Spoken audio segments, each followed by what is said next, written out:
Victoria Sterling slammed her hand on the mahogany desk so hard the coffee cup rattled. "You're fired," she said, staring at the black man in the maintenance uniform. "Get out." The room went silent. Her assistant stopped breathing. The security guard reached for his radio. But Marcus Johnson didn't flinch. He didn't beg. He didn't rage. He looked the billionaire straight in the eye and said 6 words that made her freeze. "Please don't tell my son, ma'am." Victoria's mask cracked. For the first time in 15 years, she didn't know what to say. What happened next would change both of their lives forever. Comment which city you're watching from so I can see how far this story travels. The elevator doors opened on the 55th floor of Sterling Tower, and Marcus Johnson stepped out into a world he didn't belong in. He knew it. Everyone who looked at him knew it. The receptionist glanced up, saw his maintenance uniform, and her smile tightened. "Can I help you?" "I was told to come up here. Miss Sterling's office. 2 o'clock appointment."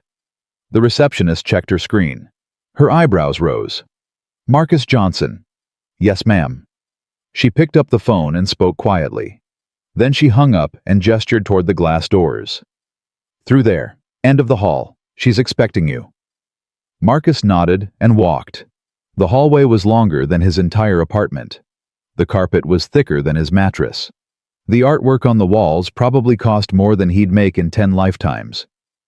He kept walking.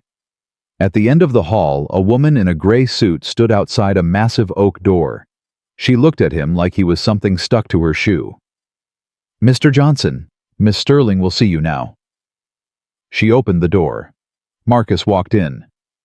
Victoria Sterling stood behind her desk with her back to him, looking out the floor-to-ceiling windows at the Chicago skyline.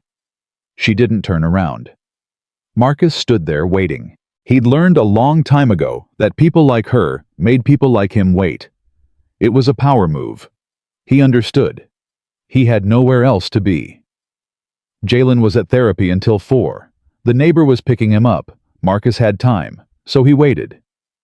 Finally, Victoria turned. She was younger than he expected. Mid-30s maybe. Sharp features, cold eyes. The kind of beautiful that made you feel like you'd done something wrong just by looking at her. She sat down and gestured to the chair across from her desk. Marcus sat. Victoria opened a folder and looked at it. She didn't look at him. Marcus Johnson, maintenance supervisor. 3 years with the company. No disciplinary actions, no complaints. She closed the folder. Impressive. "Thank you, ma'am." "Don't thank me yet." She looked at him then. Really looked. Her eyes were the color of winter ice. "I'm going to ask you a question, Mr. Johnson, and I want you to answer honestly. Can you do that?" "Yes, ma'am." "Why do you work here?" Marcus blinked. He hadn't expected that. "Ma'am, it's a simple question. Why do you work for Sterling Hotels?" "The pay is barely above minimum wage. The hours are long. The work is hard. You could make more money driving for Uber. So why are you here?" Marcus thought about lying. He thought about giving her some corporate answer about believing in the company mission or wanting to grow his career. But she'd asked for honesty. "I work here because you have good health insurance," he said. "My son has autism. He needs therapy 3 times a week. Speech therapy, occupational therapy, behavioral therapy. Most jobs don't cover that. Yours does." Victoria's expression didn't change. "So you're here for the benefits?" "I'm here for my son." "Same thing." "No, ma'am. It's not." Something flickered in her eyes. Interest, maybe, or irritation. Marcus couldn't tell. "Explain." Marcus leaned forward slightly. "The benefits are a piece of paper. A policy. They don't mean anything by themselves. My son means everything. I'd work in a sewer if it meant he got the help he needs. I'd dig ditches. I'd clean toilets. I'd do anything." He paused. "I work here because this job lets me take care of him. That's not the same as working here for benefits." Victoria stared at him. The room was silent except for the hum of the air conditioning and the distant sound of traffic 55 floors below. Then she stood. She walked around her desk and stopped in front of him. Close, too close. Marcus could smell her perfume, something expensive that made him think of cold nights and empty rooms. "Mr. Johnson," she said, "I'm going to tell you something, and I want you to listen carefully." "Yes, ma'am." She leaned down until her face was level with his. "You're fired." Marcus felt the words hit him like a punch to the chest. Fired. His mind started racing. The insurance, Jalen's therapy, the rent, the electricity bill that was already 2 weeks late, the school tuition that was due next month. Fired. He couldn't breathe.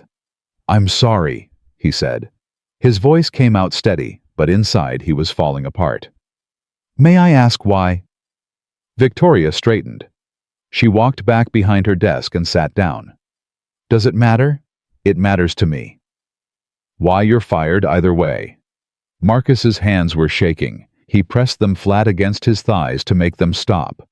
"Because I need to understand what I did wrong, so I don't do it again at my next job, if I can get one." Victoria tilted her head, studying him like he was a specimen under a microscope. "You didn't do anything wrong, Mr. Johnson. You were actually one of our better employees." "Then why?" "Because I can." The words hung in the air between them. Marcus stared at her. He waited for her to smile, to laugh, to tell him it was a joke. She didn't. "That's not a reason," he said quietly. "It's the only reason that matters. I'm the CEO. I own this company.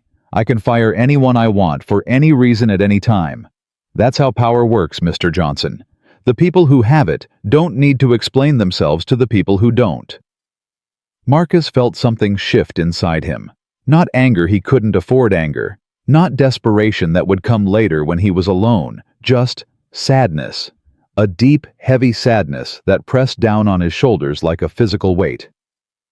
"Okay," he said. Victoria frowned. "Okay." "Yes, ma'am, okay. If you're firing me, then I'm fired. I can't change that." He stood. "Thank you for the opportunity to work here. I did my best." He turned toward the door. "That's it." Marcus stopped. He didn't turn around. "Ma'am." "That's all you have to say. You're not going to argue, beg, threaten to sue. Would any of that change your mind?" Silence. "No," Victoria said finally. "It wouldn't." "Then what's the point?" He started walking again. "Mr. Johnson?" He stopped. "Turn around." He turned. Victoria was standing again. Her arms crossed, her eyes narrowed. "You're not angry," she said. It wasn't a question. "I'm terrified," Marcus said honestly. "But no, I'm not angry." "Why not?" "Because being angry at you won't help my son." Victoria went very still. "Your son?" "Yes, ma'am." "What about him?" Marcus took a breath. This was it. The moment where his pride didn't matter anymore. The moment where nothing mattered except Jalen. "My son is 7 years old. His name is Jalen. He has autism. He doesn't understand why things change. Routine is everything to him. Every morning I make him pancakes and he arranges his toy cars in a line while he eats. Every afternoon I pick him up from therapy and we walk home together. Every night I read him the same story, Goodnight Moon, because it's the only one that helps him sleep." Marcus's voice cracked, but he kept going. "If I lose this job, I lose his insurance. If I lose his insurance, I can't afford his therapy. If he doesn't get his therapy, he falls behind. He struggles. He hurts." Marcus looked at the floor, then back up at Victoria. "He's already lost his mother. I'm all he has left. I'm his whole world. And right now he thinks I'm a superhero. He thinks I can fix anything, solve anything, protect him from anything." He stepped closer to her desk. "You can fire me, Miss Sterling. That's your right. But I'm asking you, I'm begging you, please don't let him find out this way. Don't let him know that his father failed.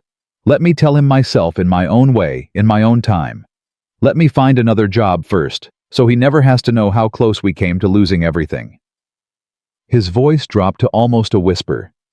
"Please don't tell my son, ma'am. Let him believe I'm still his superhero. Just a little longer." The room was completely silent. Victoria Sterling stood behind her desk, frozen. Marcus had seen a lot of expressions on a lot of faces in his 40 years of life. He'd seen joy and grief and rage and fear and everything in between. But he'd never seen what he saw on Victoria Sterling's face right now. It looked like a wall crumbling from the inside. Though Victoria couldn't move. She'd done this test 17 times in the last 3 weeks. 17 employees brought to her office told they were fired. 17 reactions. Some had begged. One woman had dropped to her knees and literally clasped her hands together, pleading. Some had raged.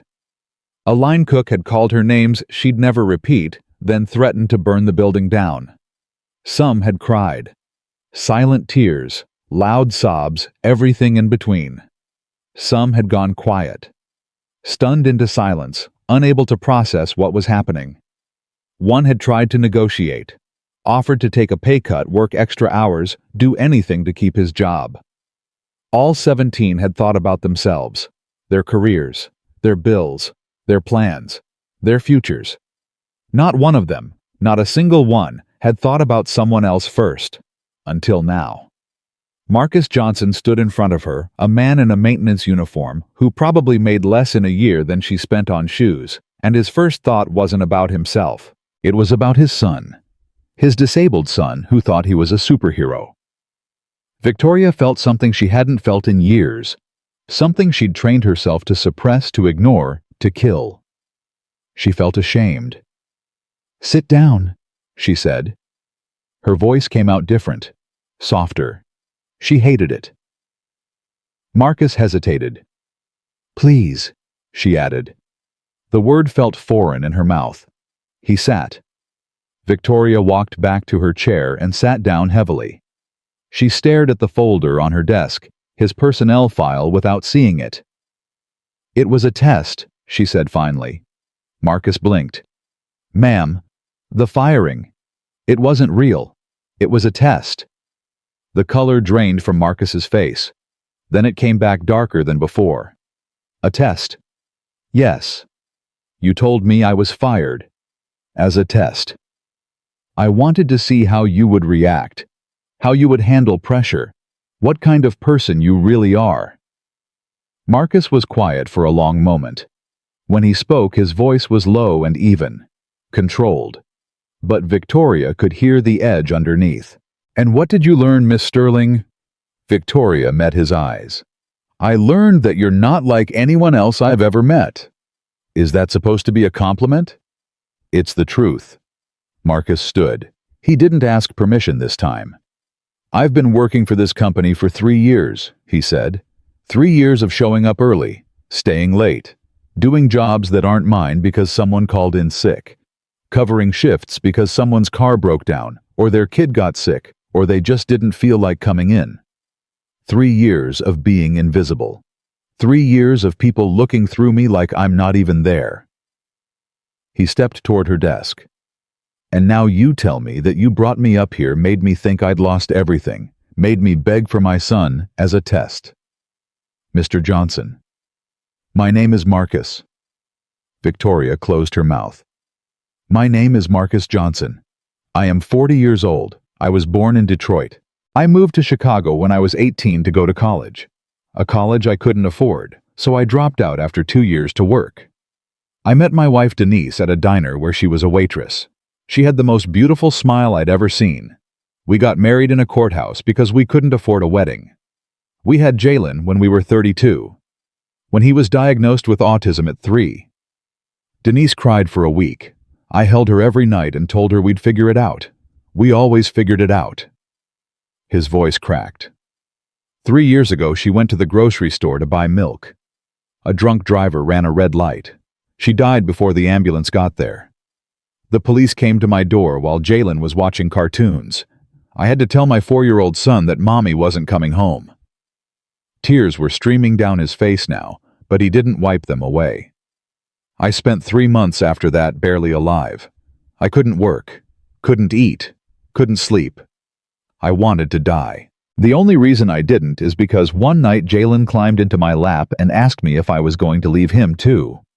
He took a shaky breath. "I promised him I wouldn't. I promised him I would never ever leave.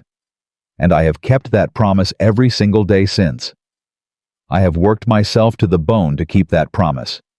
I have sacrificed everything, my time, my energy, my pride, my dreams to keep that promise. Because that little boy is everything to me. He is my entire reason for existing." Marcus leaned forward, his hands flat on her desk. "And you just used him to run a test." Victoria didn't move. She couldn't. She'd spent 15 years building walls, 15 years of her father's tests, 15 years of learning that emotion was weakness and vulnerability was death. And in 5 minutes, Marcus Johnson had torn it all down. "I'm sorry," she said. The words came out before she could stop them. Marcus stared at her. "What? I'm sorry. What I did was cruel. It was wrong. I thought I was testing your character. I was only revealing my own." She stood and walked to the window, unable to look at him anymore.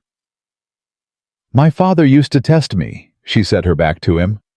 "When I was 17, he cut off my credit cards and dropped me in Cleveland with $50. No phone, no help, no safety net. He told me to survive for 2 weeks and find my own way home. He said it would make me strong. Did it? I don't know." Victoria touched the cold glass of the window. "I know how to survive. I know how to be hard. I know how to look at a person and see what they're hiding, what they're afraid of, what they'll do when they're desperate." She paused. "I don't know how to be kind. I don't know how to trust. I don't know how to love." She turned around. "You asked what I learned from this test. I learned that everything my father taught me was wrong. He said strength was surviving alone. You showed me that strength is surviving for someone else." Marcus was quiet for a long moment. The afternoon sun slanted through the windows, casting long shadows across the office floor. The city hummed below them, millions of people living their lives unaware that something had just shifted in this room high above them. "My wife used to say something," Marcus said finally. "She said the world breaks everyone. Some people get stronger at the broken places. Others just stay broken." He looked at Victoria. "You're not broken, Miss Sterling. You're just unfinished." Victoria felt something sting behind her eyes. She blinked it away. "I don't know how to be anything else." "Then maybe you need someone to teach you." Marcus walked back to his chair and sat down. His heart was still pounding. His hands were still shaking. But something had changed in the room. The air felt different, lighter. Victoria sat down across from him. She looked younger now somehow. Less like a CEO and more like a woman who'd been carrying something heavy for a very long time. "Tell me about Jalen," she said. Marcus hesitated. This felt like another test. But something in her eyes, something raw and open that hadn't been there before, made him answer. "He's 7. He loves dinosaurs. His favorite color is blue, specifically navy blue, not light blue. He has to know the difference. He arranges his toy cars by color every morning before breakfast. If I make his pancakes too dark, he won't eat them. If I put his shoes on the wrong feet, he notices immediately. He doesn't like loud noises or bright lights or crowds. He doesn't understand jokes, but he laughs when I make funny faces.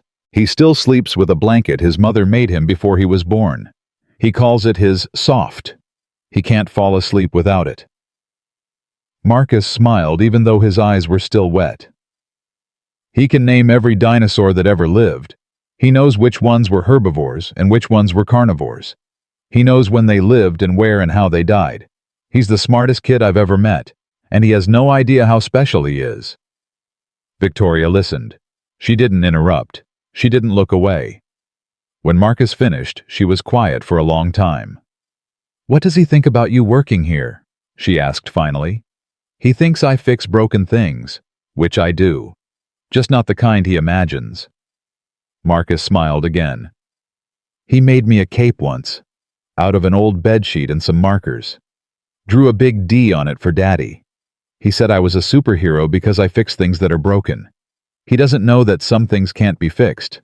I hope he never learns that. Victoria looked down at her hands. I never knew my mother, she said quietly. She died when I was 8. Cancer. My father, he wasn't the kind of man who talked about feelings. He was the kind of man who taught lessons. Hard lessons. He believed that love made you weak, that attachment made you vulnerable, that the only person you could really count on was yourself. She looked up at Marcus. I spent my entire life proving him right, building walls, pushing people away, testing everyone to see if they were worth trusting, and making sure they always failed. That sounds lonely. It is. Victoria's voice was barely above a whisper. I have a penthouse on the Gold Coast, 4,000 square feet. I live there alone. I eat dinner alone. I watch TV alone. I go to sleep alone, and I wake up alone. I have more money than I could spend in 10 lifetimes, and I would give every penny of it to have what you have. What's that? Someone who needs me. Someone who waits for me to come home. Someone who thinks I'm a superhero. Marcus didn't say anything. He just looked at her. You probably think I'm pathetic, Victoria said. Poor little rich girl crying about how lonely she is. I think you're human, Marcus said. I think your father hurt you in ways you're still figuring out. I think you've been surviving alone for so long you forgot there's another way to live. Victoria stared at him. You don't know anything about me.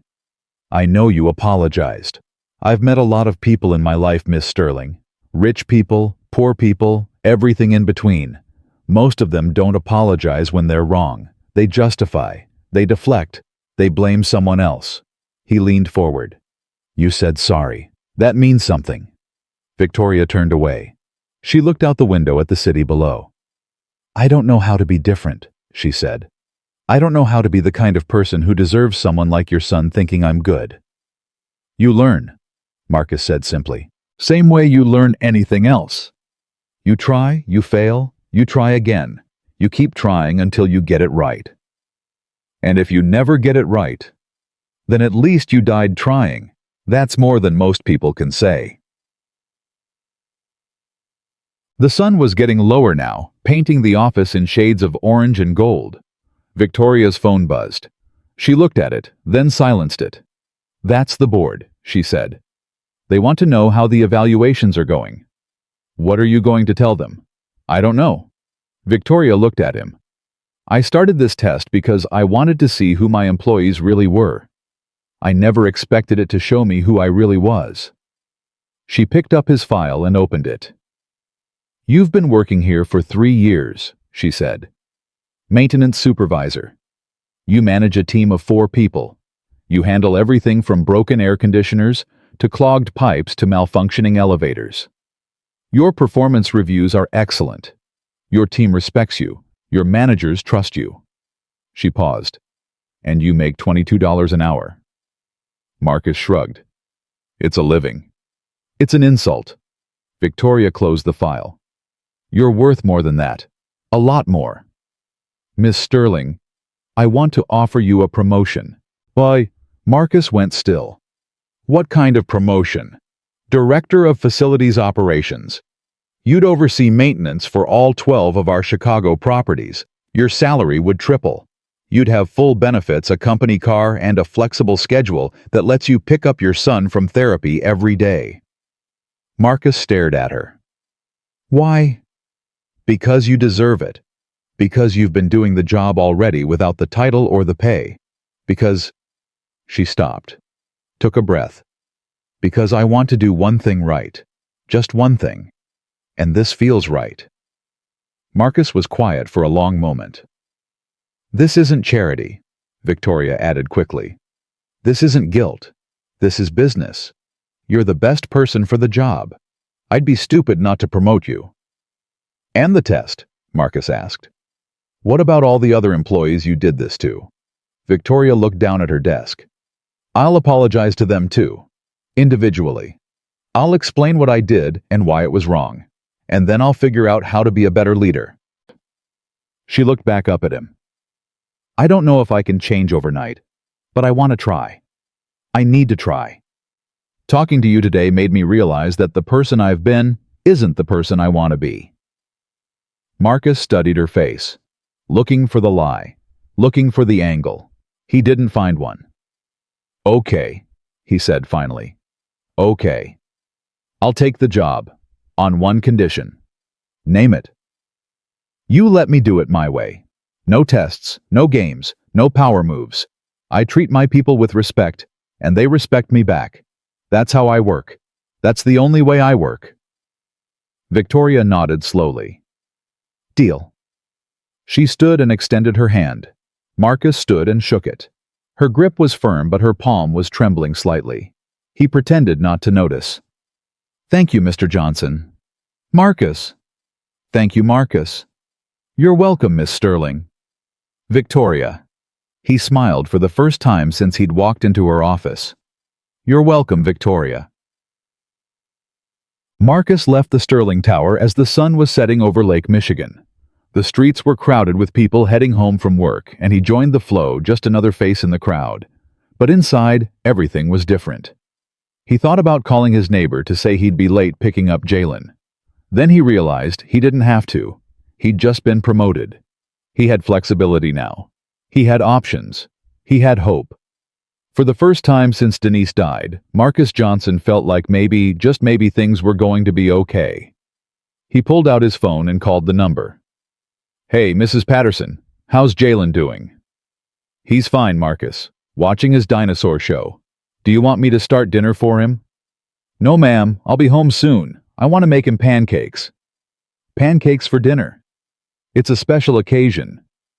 He hung up and walked toward the train station, the Chicago skyline glowing behind him.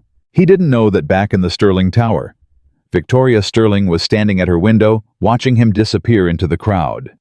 He didn't know that she'd already made 3 phone calls to her head of HR, to her board liaison, and to her personal attorney. He didn't know that things were about to get complicated. All he knew was that his son was waiting for him, and tonight he had good news to share. Tonight, the superhero was bringing home a victory. The pancakes were perfect. Marcus stood at the stove in his small kitchen, flipping the last one onto the stack. Golden brown, just the way Jalen liked them. Not too dark, not too light. The boy was very specific about his pancakes. Daddy, why are we having pancakes for dinner? Jalen sat at the kitchen table, his toy cars arranged in a precise line from red to orange to yellow to green to blue to purple. He didn't look up when he asked the question. He was focused on making sure the blue car was exactly parallel to the green one. Because Daddy got some good news today, Marcus said, carrying the plate to the table. And good news means celebration pancakes. Jalen considered this. What kind of good news? I got a new job, a better job. It means Daddy can spend more time with you. Jalen finally looked up. His eyes, Denise's eyes, dark brown and serious, studied Marcus's face. You're not going to leave. Marcus felt his heart crack a little. Every time. Every single time his son asked that question, it broke something inside him. He crouched down next to Jalen's chair and put his hand on the boy's shoulder. I'm never going to leave you, buddy. Remember, I promised. Jalen nodded slowly. Then he looked at the pancakes. These are the right color, he said approvingly. Marcus smiled. I know, I've been practicing. They ate together in comfortable silence, the only sounds the clink of forks and the hum of the refrigerator. Mrs. Patterson had gone home after Marcus arrived, patting his shoulder and telling him he looked tired. He was tired. He'd been tired for 3 years. But tonight, sitting across from his son watching Jalen carefully cut his pancakes into perfect squares before eating them, Marcus felt something he hadn't felt in a long time. Hope. The next morning, Marcus arrived at Sterling Tower at 6:45 a.m., 15 minutes earlier than usual. He wasn't sure what to expect. Part of him wondered if yesterday had been a dream. Part of him wondered if Victoria Sterling had changed her mind overnight. But when he walked into the maintenance office, there was an envelope on his desk. He opened it. Inside was his new employment contract. Director of Facilities Operations. Salary $68,000 per year. Full benefits. Company vehicle. Flexible scheduling with guaranteed afternoons off for family obligations. There was a handwritten note clipped to the contract. Marcus, this is real. Welcome to your new role. V.S. Marcus stared at the note for a long time. Then he signed the contract, put it back in the envelope, and got to work. 3 floors above him, Victoria Sterling sat in her office, watching the security feed from the maintenance office on her laptop. She saw Marcus open the envelope. She saw him read the contract. She saw him pause at her handwritten note. She saw him smile. Something warm spread through her chest. She didn't know what to call it. She wasn't sure she'd ever felt it before. She closed the laptop and turned to the window. "What are you doing?" she whispered to herself. "What are you doing?" She didn't have an answer. The days turned into weeks and Victoria found herself doing something she'd never done before. She watched Marcus Johnson, not in person, that would be too obvious, too vulnerable, but through the security cameras, through the shift reports, through the manager notes and the maintenance logs and the employee feedback forms. She told herself it was professional interest. He was a new director. She needed to make sure he was performing well. But that was a lie, and she knew it. She watched him arrive early every morning, coffee in hand, greeting the security guards by name. She watched him walk the properties, checking on his team, fixing problems before they became emergencies. She watched him mentor younger employees, teaching them how to repair things properly instead of just slapping on temporary fixes. She watched him leave every afternoon at exactly 3:15, never a minute later, to pick up Jalen from therapy. One of his managers had complained about it, said it was unprofessional for a director to leave early every day. Victoria had called the manager into her office and made it very clear that if he had a problem with Marcus's schedule, he could find another job. The manager never complained again. Victoria started staying late at the office. She told her assistant it was because she had work to catch up on. But really, she was watching the security feeds, waiting for glimpses of Marcus. She watched him help a new janitor who was struggling with the industrial floor buffer. Instead of criticizing Marcus, had taken the machine himself and demonstrated the proper technique, patient and calm. She watched him cover for a team member whose mother was in the hospital. Marcus had worked a double shift without complaint, then sent flowers to the hospital the next day. She watched him break up a fight between 2 maintenance workers who were arguing about overtime hours. He'd listened to both sides, found a compromise that satisfied everyone, and bought them both lunch afterward. She watched him and she learned. This was what leadership looked like, not tests and power games, not fear and intimidation, just quiet competence and genuine care. Her father would have called it weakness. Victoria was starting to think her father had been wrong about a lot of things. One evening, about 3 weeks after Marcus's promotion, Victoria was reviewing security footage from the hotel restaurant when she heard something that made her pause. Marcus was in the break room talking to one of the line cooks, a man named Derek who'd been with the company for 15 years. "You should ask her out," Derek was saying. "That woman from the coffee shop. She's been smiling at you for months." Marcus laughed. It was a warm sound, genuine and unguarded. Victoria had never heard him laugh before. "I don't have time for dating," Marcus said. "Jalen takes up every spare minute I've got. That's not healthy, man. You need a life outside of that boy. He is my life." I know, but Denise wouldn't want you to be alone forever. You know that, right?" There was a long pause. Victoria leaned closer to her laptop, holding her breath. "People ask me why I don't date," Marcus said finally. His voice was quieter now, more serious. "I tell them the same thing every time. I haven't met anyone who deserves to be called Jalen's mom. Denise was 1 in a million. I'm not looking for a replacement. I'm looking for someone who understands that my son comes first. Always.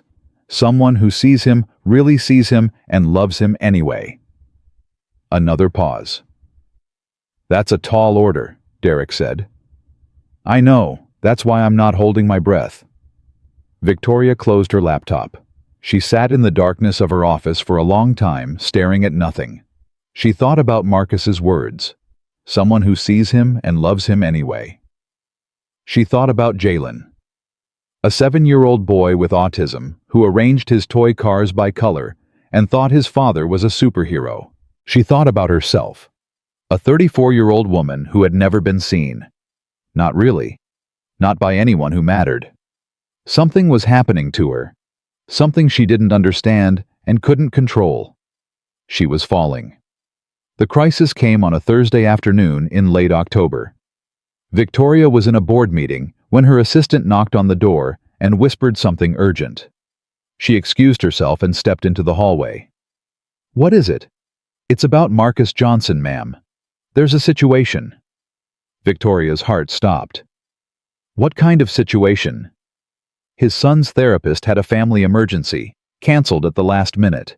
Mr. Johnson's backup caregiver is out of town. He's asking if he can bring his son to work for the evening shift. Just this once. Victoria didn't hesitate. Tell him yes. Her assistant blinked. Ma'am? Tell him yes, and clear my schedule for the rest of the day. But the board meeting? Tell them I had an emergency. They'll survive. Victoria walked past her confused assistant and headed for the elevator. She told herself she was going to check on operations, make sure the evening shift was running smoothly, standard CEO oversight. But when the elevator doors opened on the ground floor, she walked straight toward the employee break room. And there he was. Jalen sat in the corner on a plastic chair wearing noise-canceling headphones and holding a stuffed dinosaur. His toy cars were arranged on the small table in front of him, perfectly aligned by color. He looked so small, so vulnerable. Marcus knelt beside him, speaking softly. Victoria couldn't hear the words, but she could see the tenderness in every gesture. The way Marcus's hand rested on his son's shoulder. The way he waited patiently for Jalen to respond. The way his whole body seemed to curve protectively around the boy. Victoria stood in the doorway, frozen. She'd read about love. She'd seen it in movies and books. But she'd never witnessed it like this. Pure and unconditional and fierce. This was what she'd been missing. This was what her father had never given her. This was what she wanted more than anything in the world. Jalen looked up suddenly. His eyes met Victoria's. For a moment, neither of them moved. Then Jalen smiled. Hi, he said. Victoria's throat tightened. Hi. Marcus turned and saw her. Something flickered across his face, surprise, maybe, or wariness. Miss Sterling, I didn't expect. Victoria, she corrected automatically. You can call me Victoria. Victoria. He stood slowly. Thank you for letting me bring him. I know it's unprofessional, but I didn't have any other options. It's fine. Victoria stepped closer, her eyes still on Jalen. Is this the superhero's sidekick? Jalen's smile widened. I'm not a sidekick. I'm the mission control. Mission control. Yeah. Daddy's the superhero, but I tell him where to go and what to fix, like in the movies. Victoria felt something crack open in her chest. That sounds like a very important job. It is. Jalen held up his stuffed dinosaur. This is Rex. He's a T-Rex. He helps me think. Nice to meet you, Rex. Jalen studied her face with an intensity that made Victoria want to look away. But she didn't. You're pretty, Jalen said matter-of-factly. Your eyes are like ice, but nice ice. Like the kind you put in lemonade. Marcus made a sound that might have been a laugh or a cough. Jalen, that's... It's okay, Victoria said. She crouched down to Jalen's level. Thank you. That's the nicest thing anyone's said to me in a long time. Jalen nodded seriously. You're welcome. Daddy says we should always tell people nice things. It makes their hearts feel better. Victoria looked at Marcus. He was watching her with an expression she couldn't read. Your daddy sounds very smart, she said. He is. He's the smartest person in the whole world, except maybe Einstein. But Einstein is dead, so Daddy wins. Victoria laughed. She couldn't help it. It came out before she could stop it, surprising even herself. When was the last time she'd laughed? Really laughed? She couldn't remember. I should get back to work, Marcus said. The evening team is short-staffed, and I promised I'd help cover. Go ahead. I'll stay with Jalen. Marcus froze. What? I'll stay with him. You shouldn't have to work and watch him at the same time. I'll keep him company until you're done. Marcus looked at her like she'd just offered to fly him to the moon. Miss Sterling Victoria, I can't ask you to do that. You didn't ask, I offered. But you're the CEO. You have more important things. I don't. The words came out more honestly than Victoria intended. I really don't. My schedule is clear, and I'd like to spend some time with Mission Control here if he's okay with that. They both looked at Jalen. The boy studied Victoria again with those serious, searching eyes. Then he looked at his dinosaur as if consulting with Rex. Finally, he nodded. Okay. But you have to help me sort my cars. The blue one keeps moving and I don't know why. Victoria smiled. I think I can handle that. Marcus hesitated for a long moment. Victoria could see the war on his face, the instinct to protect his son, battling with the practical reality that he needed to work. I'll be right in the restaurant, he said finally. If anything happens if he needs me, I'll come get you immediately, I promise. Marcus looked at her. Really looked. Searching for something. Whatever he found must have satisfied him, because he nodded slowly. Okay, thank you. He crouched down and kissed Jalen's forehead. Be good for Miss Victoria, buddy. Daddy will be right back. I know, Jalen said. You always come back. You promised. Something crossed Marcus's face, pain and love and gratitude all tangled together. That's right. I promised. He stood, gave Victoria one more searching look, and walked out. Victoria pulled up a chair next to Jalen. Okay, Mission Control. Show me this troublesome blue car. The next 2 hours were the strangest of Victoria's life. Jalen explained the proper way to sort cars. Blue had to be between green and purple. The cars had to be exactly 1 finger width apart. If any car was crooked, the whole line had to be redone. He told her about dinosaurs. All of them. Every species, every era, every theory about their extinction. He knew more about paleontology than most college professors. He told her about his dad, how Marcus made the best pancakes, how he did funny voices when he read bedtime stories, how he never got mad even when Jalen had meltdowns. What's a meltdown? Victoria asked carefully. Jalen's face changed. He looked down at his cars. Sometimes my brain gets too loud, he said quietly. Too many sounds, too many lights, too many feelings, and I can't make it stop. I scream and cry and sometimes I hit things. Not because I'm bad, because my brain is too full.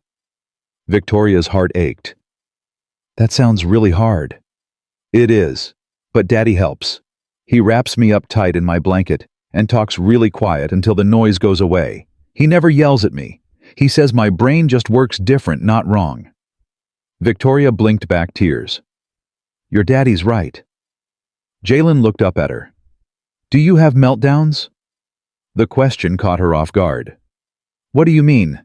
Your eyes look tired, like you have too many feelings but you don't let them out. That's bad for your brain. You should let them out sometimes. Otherwise, they get stuck and make everything louder. Victoria stared at this 7-year-old boy who had just seen through her more clearly than anyone in her entire life. Maybe you're right, she said softly. I'm usually right, Jalen said without arrogance.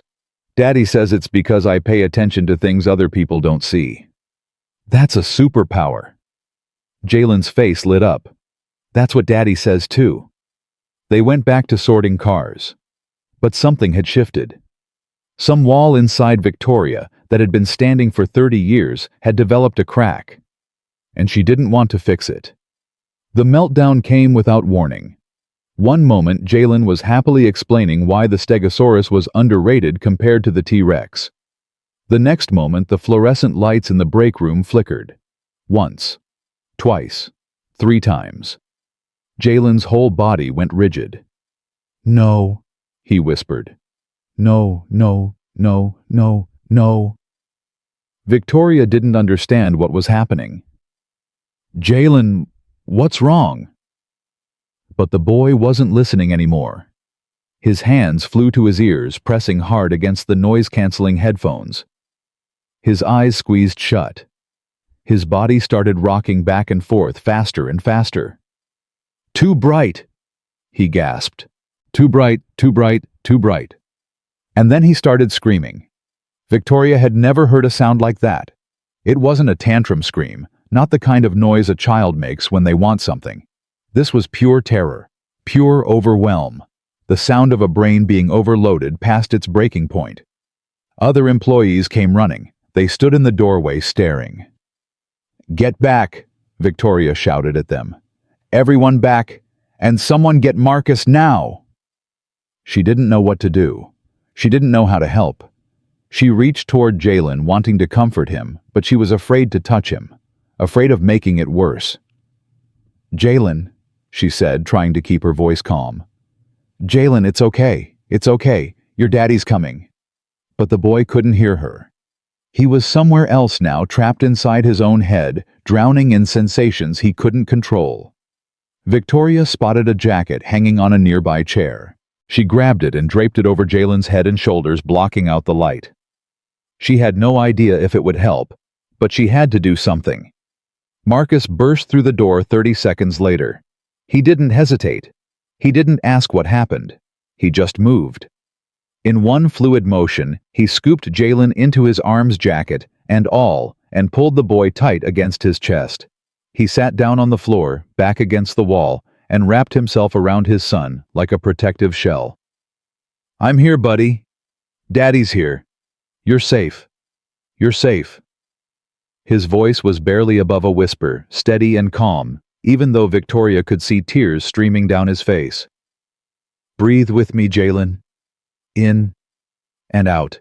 In and out. That's it. Good boy. You're doing so good." Slowly, agonizingly slowly, the screaming softened to whimpers. The rocking slowed. The rigid body began to relax.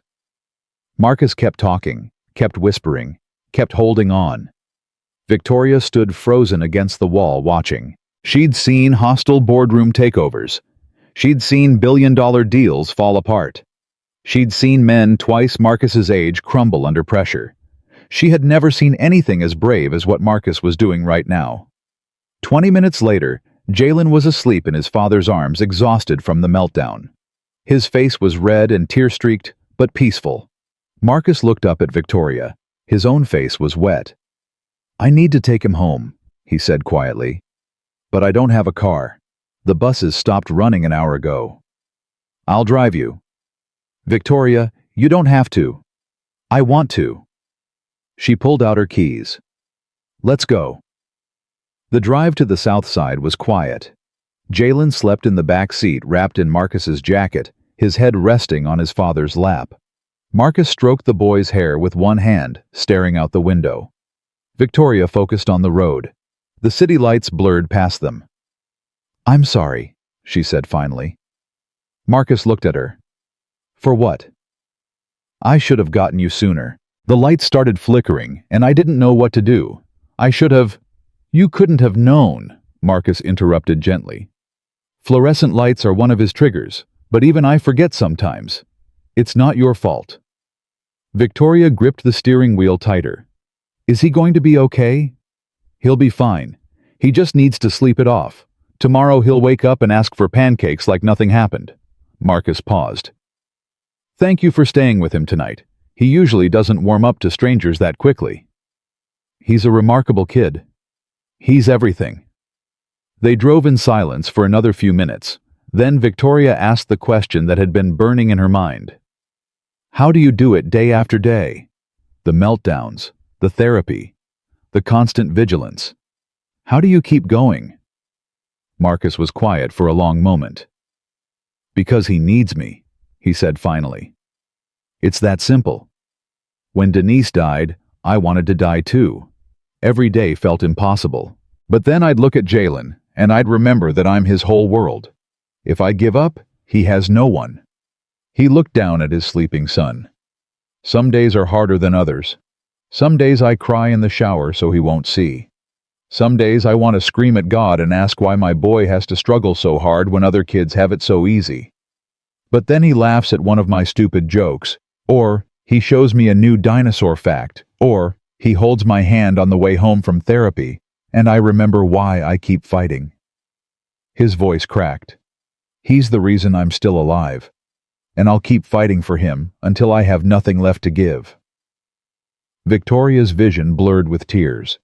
She blinked them back, trying to stay focused on the road. My father used to say that love makes you weak, she said quietly. That attachment is a liability, that the only person you can rely on is yourself. He was wrong. I know that now. She pulled up in front of Marcus's building. The streetlight out front was broken, and the neighborhood looked rough even in the darkness. But Marcus didn't seem to notice. He gathered Jalen carefully in his arms and opened the car door. Thank you for the ride, he said, and for staying with him. It meant more than you know. Marcus, he paused half out of the car. What you said earlier, about looking for someone who sees Jalen and loves him anyway. He waited. I see him, Victoria said. I don't know what that means. I don't know what I'm doing, but I see him and I see you. Marcus stared at her for a long moment. The city hummed around them. Somewhere in the distance a siren wailed. I don't know what I'm doing either, he said finally. But thank you for being honest. He carried Jalen toward the building entrance. Victoria sat in her car, watching until they disappeared inside. Then she drove back to the Gold Coast to her empty penthouse and stood in the dark for a long time. Something had changed tonight, something fundamental. She'd spent her whole life building walls to keep people out. Tonight, a 7-year-old boy with autism and a thing for dinosaurs had walked right through them, and his father had followed. Victoria didn't know what came next. She didn't know how to be the person Jalen had seen in her tonight, someone with eyes like nice ice, someone worth trusting. But for the first time in her life, she wanted to find out. The photo appeared 3 days later.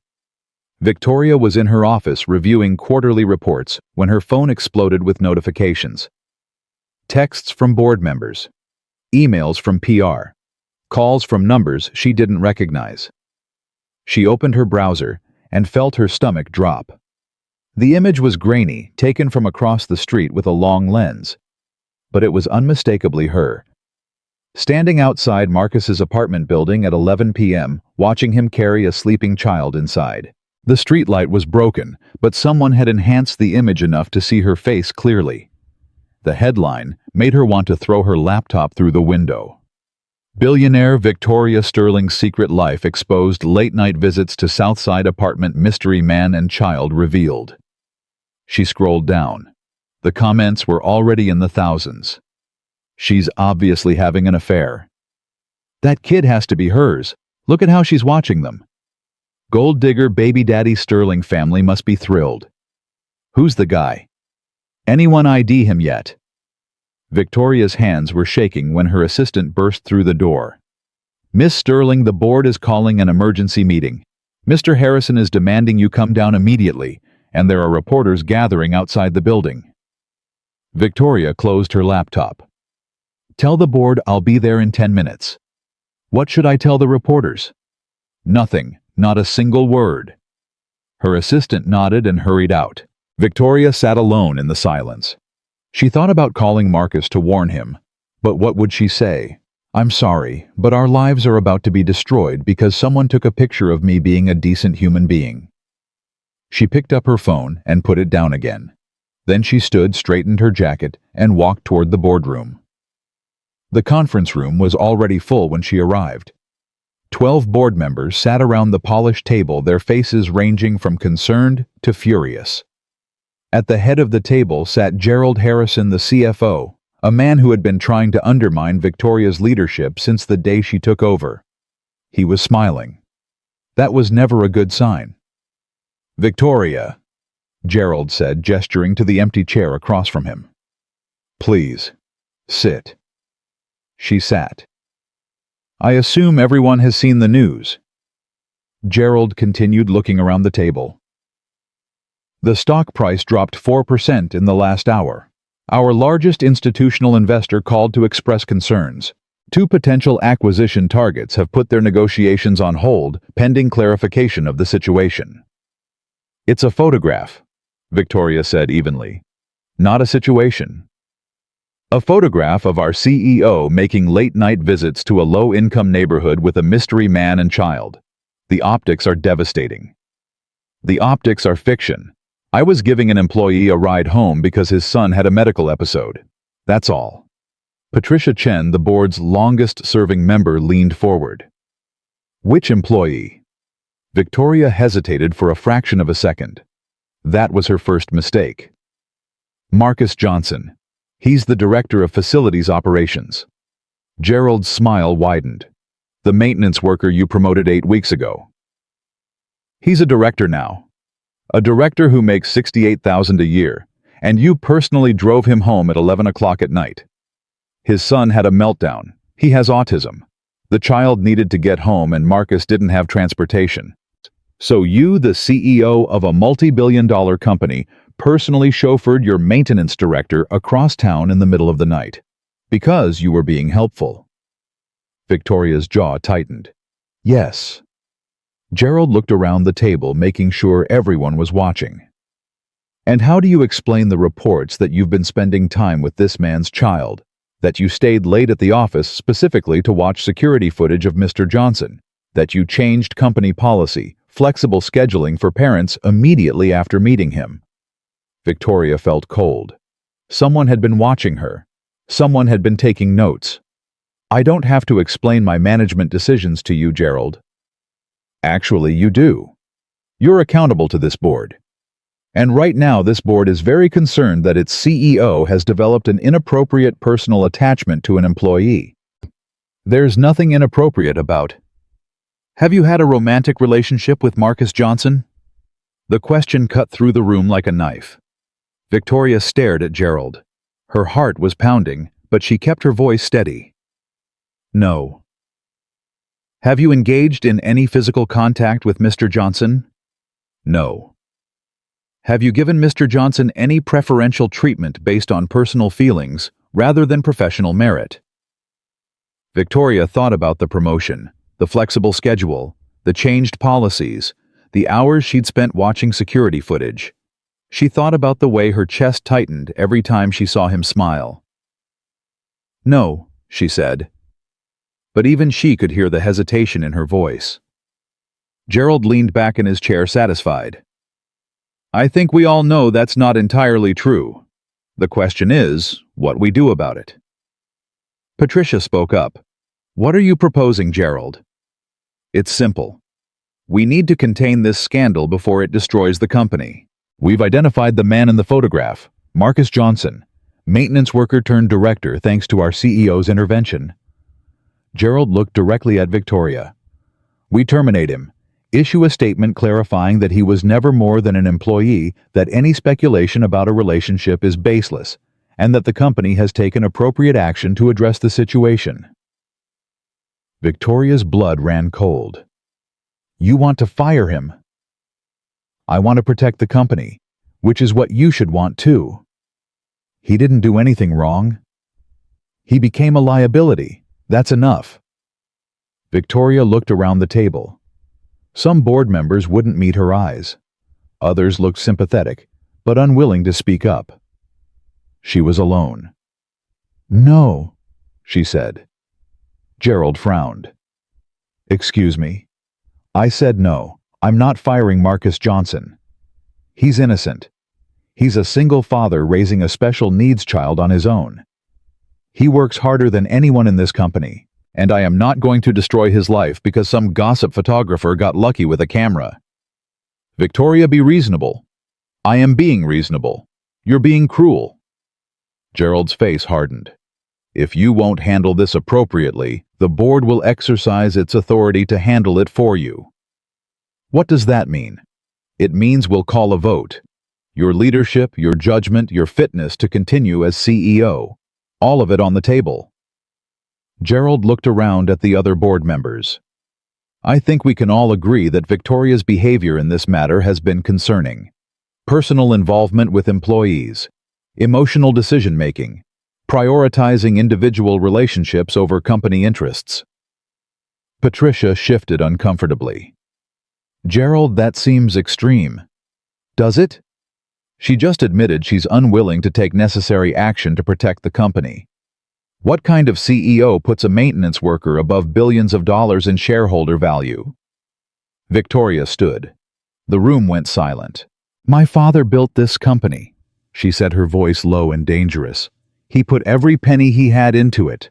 He worked 18-hour days for 30 years to turn it into what it is today. And before he died, he told me one thing: never let anyone make you forget what matters. She looked at Gerald. You think what matters is stock prices, investor confidence, the appearance of propriety.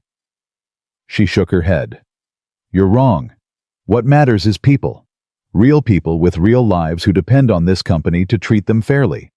Marcus Johnson is one of those people, and I will not sacrifice him to protect my reputation or yours.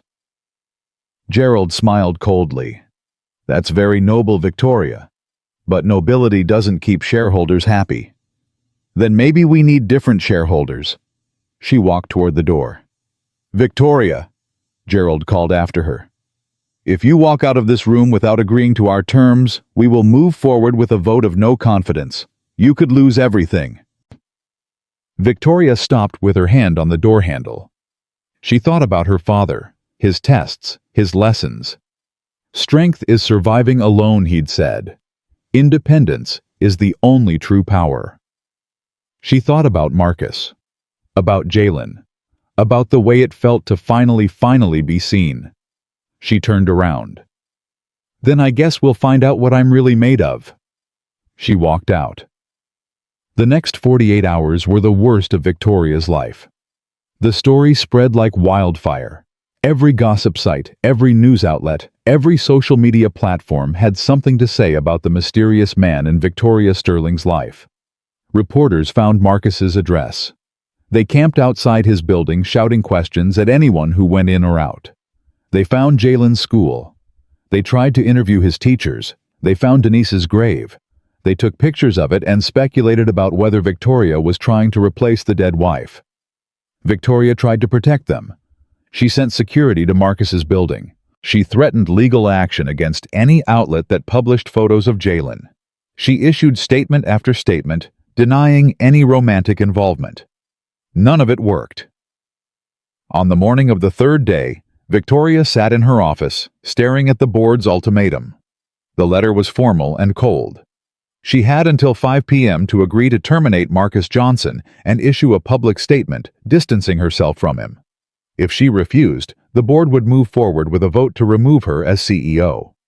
She read it 3 times. Then she picked up her phone and called Marcus. He answered on the second ring. Victoria, are you okay? She almost laughed. His life was falling apart because of her, and he was asking if she was okay. I need to see you. Can you come to my office? There was a pause. I'll be there in an hour. He arrived at 10:30 a.m. When he walked through her office door, Victoria's heart broke. He looked terrible. Dark circles under his eyes, stubble on his jaw. The same clothes he'd been wearing 2 days ago. Marcus! Before you say anything, he interrupted. I need you to know something. Whatever happens, I don't blame you. None of this is your fault. Of course it's my fault. If I hadn't gone to your apartment, if I hadn't gotten involved, you helped my son. You drove us home when we had no other way to get there. You did a kind thing for a good reason. He shook his head. I won't let you apologize for that. Victoria felt tears burning behind her eyes. She blinked them back. The board wants me to fire you. Marcus nodded slowly. I figured as much. If I don't, they're going to remove me as CEO. I know. You know. I've been reading the news. I saw the statements from the board members. I know how this works. He looked at her, his eyes tired but calm. It's okay, Victoria. It's not okay. Nothing about this is okay. I mean, it's okay if you have to let me go. Victoria stared at him. What? You've worked your whole life for this company. Your father built it from nothing. It's your legacy, your identity, everything you have. Marcus stepped closer. I'm just a maintenance worker, a nobody. My son and I have survived worse than this. We'll survive this too. You're not a nobody. To the board I am, to the shareholders, to the people who decide what matters. He smiled sadly. I've always been invisible to people like that. I'm used to it. Victoria felt something break inside her.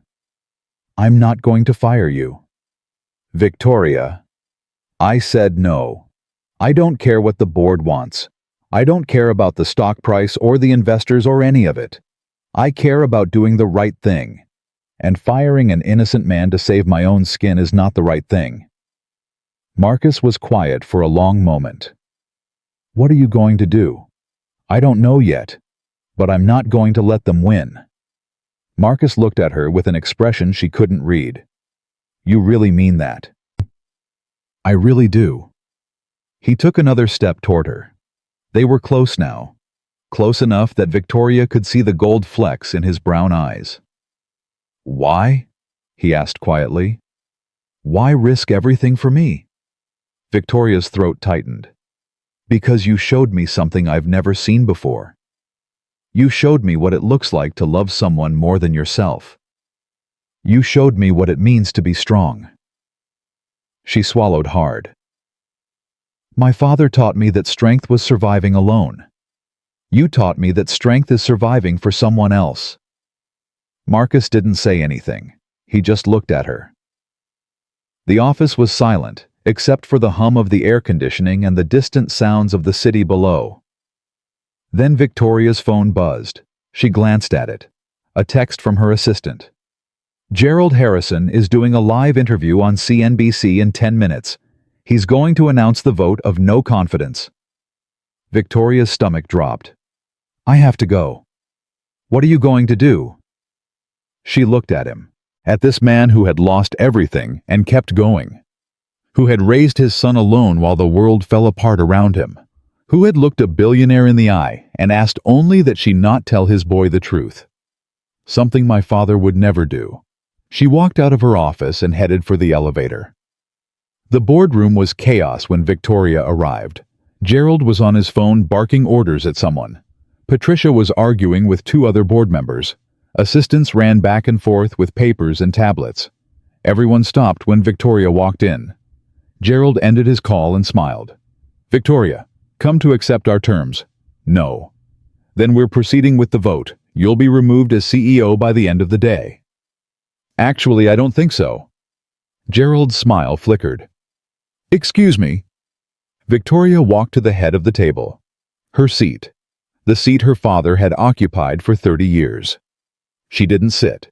I've spent the last 3 days thinking about what my father would do in this situation. And the answer is clear. He would do exactly what you're asking me to do. He would sacrifice Marcus Johnson without a second thought. He would prioritize the company over the person. He would call it strength.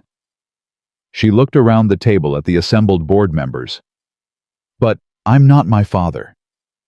She reached into her jacket and pulled out an envelope. This is my resignation, effective immediately.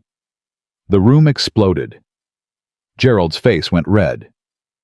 Patricia gasped. Half the board started talking at once. Victoria held up her hand. Let me finish. The room went quiet. I'm resigning because I refuse to fire Marcus Johnson. He's done nothing wrong. He's one of the best employees this company has ever had. And he deserves better than to be thrown away to protect your stock price. She set the envelope on the table. But I'm not just walking away. Before I go, I want to make something very clear. She turned to Gerald. You've been trying to push me out since the day my father died. You've undermined every decision I've made. You've leaked information to board members behind my back. You've spent 3 years positioning yourself to take over this company. Gerald's face went pale. That's a serious accusation. It's the truth, and everyone in this room knows it. Victoria pulled out her phone and held it up. I have emails, recordings, documentation of every meeting you've held to build opposition against me. Every favor you've called in. Every lie you've told. Gerald stood. You can't prove. I already have. I sent copies to the SEC, the FBI, and 3 major financial newspapers this morning. The room went dead silent. You've been cooking the books for years, Gerald. Hiding losses, inflating revenues, using company funds for personal expenses. Victoria smiled coldly. Did you really think I didn't notice? Gerald's mouth opened and closed. No words came out. I may be leaving this company, Victoria continued, but you're leaving in handcuffs. She turned to the rest of the board. The rest of you have a choice to make. You can continue to follow Gerald's lead and go down with him. Or you can start fresh, clean house, actually run this company the way my father intended. Patricia stood slowly. Victoria, why didn't you tell us about Gerald before? Because I wanted to see who would stand with me when it mattered. And now I know. She looked around the table one more time. This company meant everything to my father. It meant everything to me. But some things matter more than stock prices and quarterly earnings. Some things matter more than power. She picked up her purse. Good luck. You're going to need it. She walked out of the boardroom for the last time. Marcus was waiting in the lobby. He stood when he saw her, his face tight with worry. What happened? I heard shouting. Victoria smiled. I quit. Marcus stared at her. You what? I resigned, effective immediately. Victoria, you can't. That company is your life. No. She stepped closer to him. That company was my father's life. It was never mine. I just didn't know the difference until I met you. Marcus shook his head slowly. I don't understand. You gave up everything. For me. Not for you. For myself. Victoria took his hand. For the first time in my life, I did something because it was right. Not because I was afraid. Not because I was trying to prove something. Just because it was the right thing to do. Marcus looked down at their intertwined fingers. What happens now? I don't know. I've never not known what comes next. She laughed shakily. It's terrifying. Welcome to how the rest of us live. Victoria laughed again. Genuine this time. They stood there in the lobby holding hands while the chaos unfolded upstairs. I should probably tell you something, Marcus said. What? Jalen has been asking about you. Every day since the meltdown. He wants to know when Miss Victoria is coming to help him sort his cars again. Victoria felt tears spill down her cheeks. I'd like that. Even after everything that's happened, all the cameras, the reporters, the chaos. Especially after all that. She squeezed his hand. Your son is the first person who ever looked at me and saw something good. I'm not giving that up. Marcus was quiet for a moment. Then he said, There's a diner about 3 blocks from here.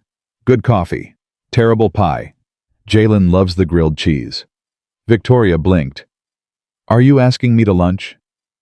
I'm asking you to meet my son properly, not in a break room during a crisis, not in a car rushing to the hospital, just a regular lunch with a regular kid who thinks you have eyes like nice ice.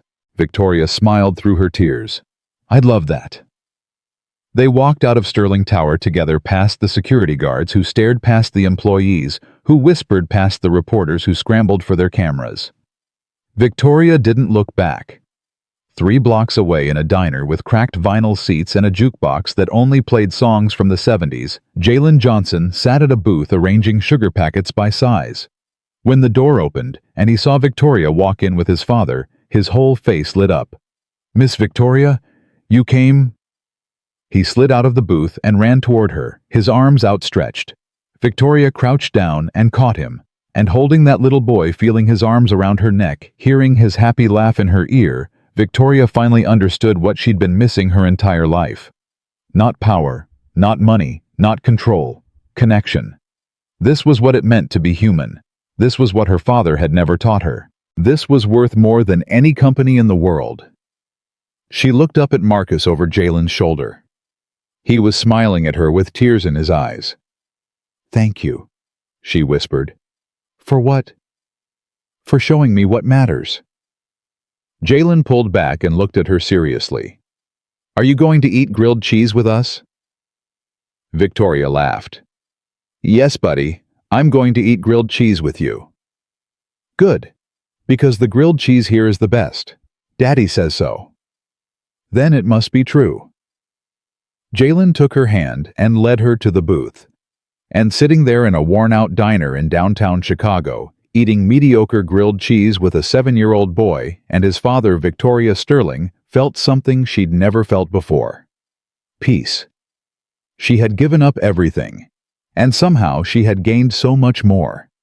The grilled cheese was terrible. Victoria took a bite and immediately understood why Jalen loved it. It wasn't about the taste. It was about the ritual, the familiarity. The way Marcus and Jalen sat across from each other in the same booth they'd probably sat in 100 times, before having the same conversation they'd probably had 100 times before. "Daddy, tell her about the Stegosaurus." "Buddy, I'm sure Miss Victoria doesn't want to hear about—" "I do," Victoria said.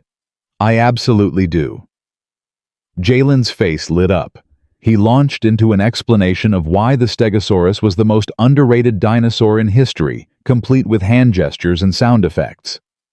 Marcus watched his son with a smile that made Victoria's chest ache. This was what family looked like. Not board meetings and power plays. Not tests and manipulation. Just a father and his son sharing a meal talking about dinosaurs. Victoria had never had this. She wanted it more than she'd ever wanted anything.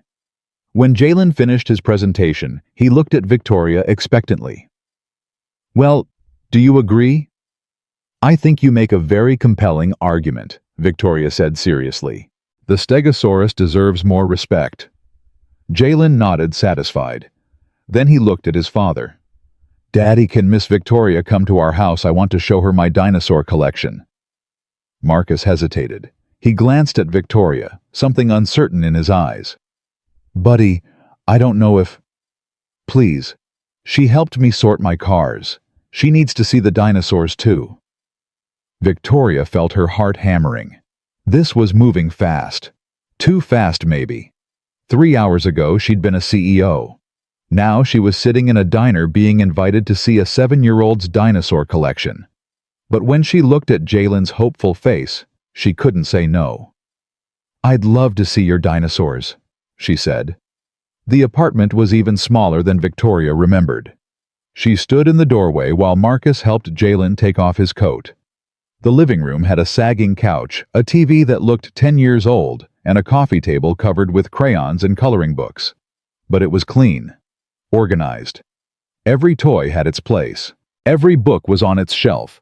This was a home that someone cared about. "It's not much," Marcus said quietly, watching her face. "I know it's not what you're used to." "It's perfect," Victoria said. And she meant it. Jalen grabbed her hand and pulled her toward his bedroom. "Come on, the dinosaurs are in here." His room was small but magical.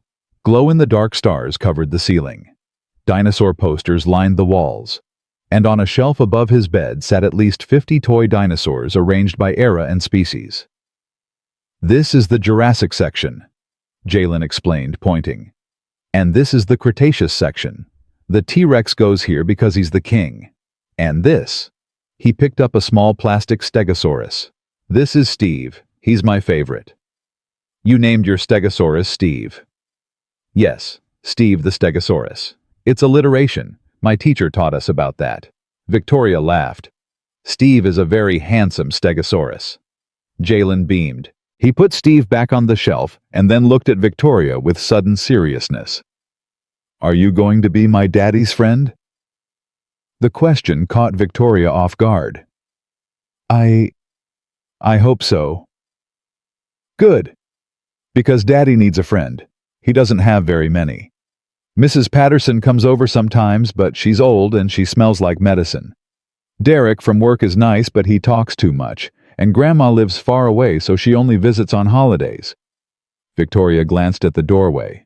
Marcus was standing there listening. His expression was unreadable. Daddy gets sad sometimes, Jalen continued. He thinks I don't notice, but I do. He cries in the shower. I can hear it through the walls. Victoria's heart broke. Jalen, I think you could make him happy. You have nice eyes, and you're good at sorting cars. Jalen looked at her solemnly. Those are important things. Victoria didn't know what to say. She looked at Marcus again. He was still standing in the doorway, but now there were tears on his cheeks. Buddy, he said softly, why don't you play with your dinosaurs for a bit? I need to talk to Miss Victoria. Okay, but don't take too long. I want to show her Steve's backstory. Steve has a backstory. Of course he does. He's the hero of the whole collection. Marcus smiled through his tears.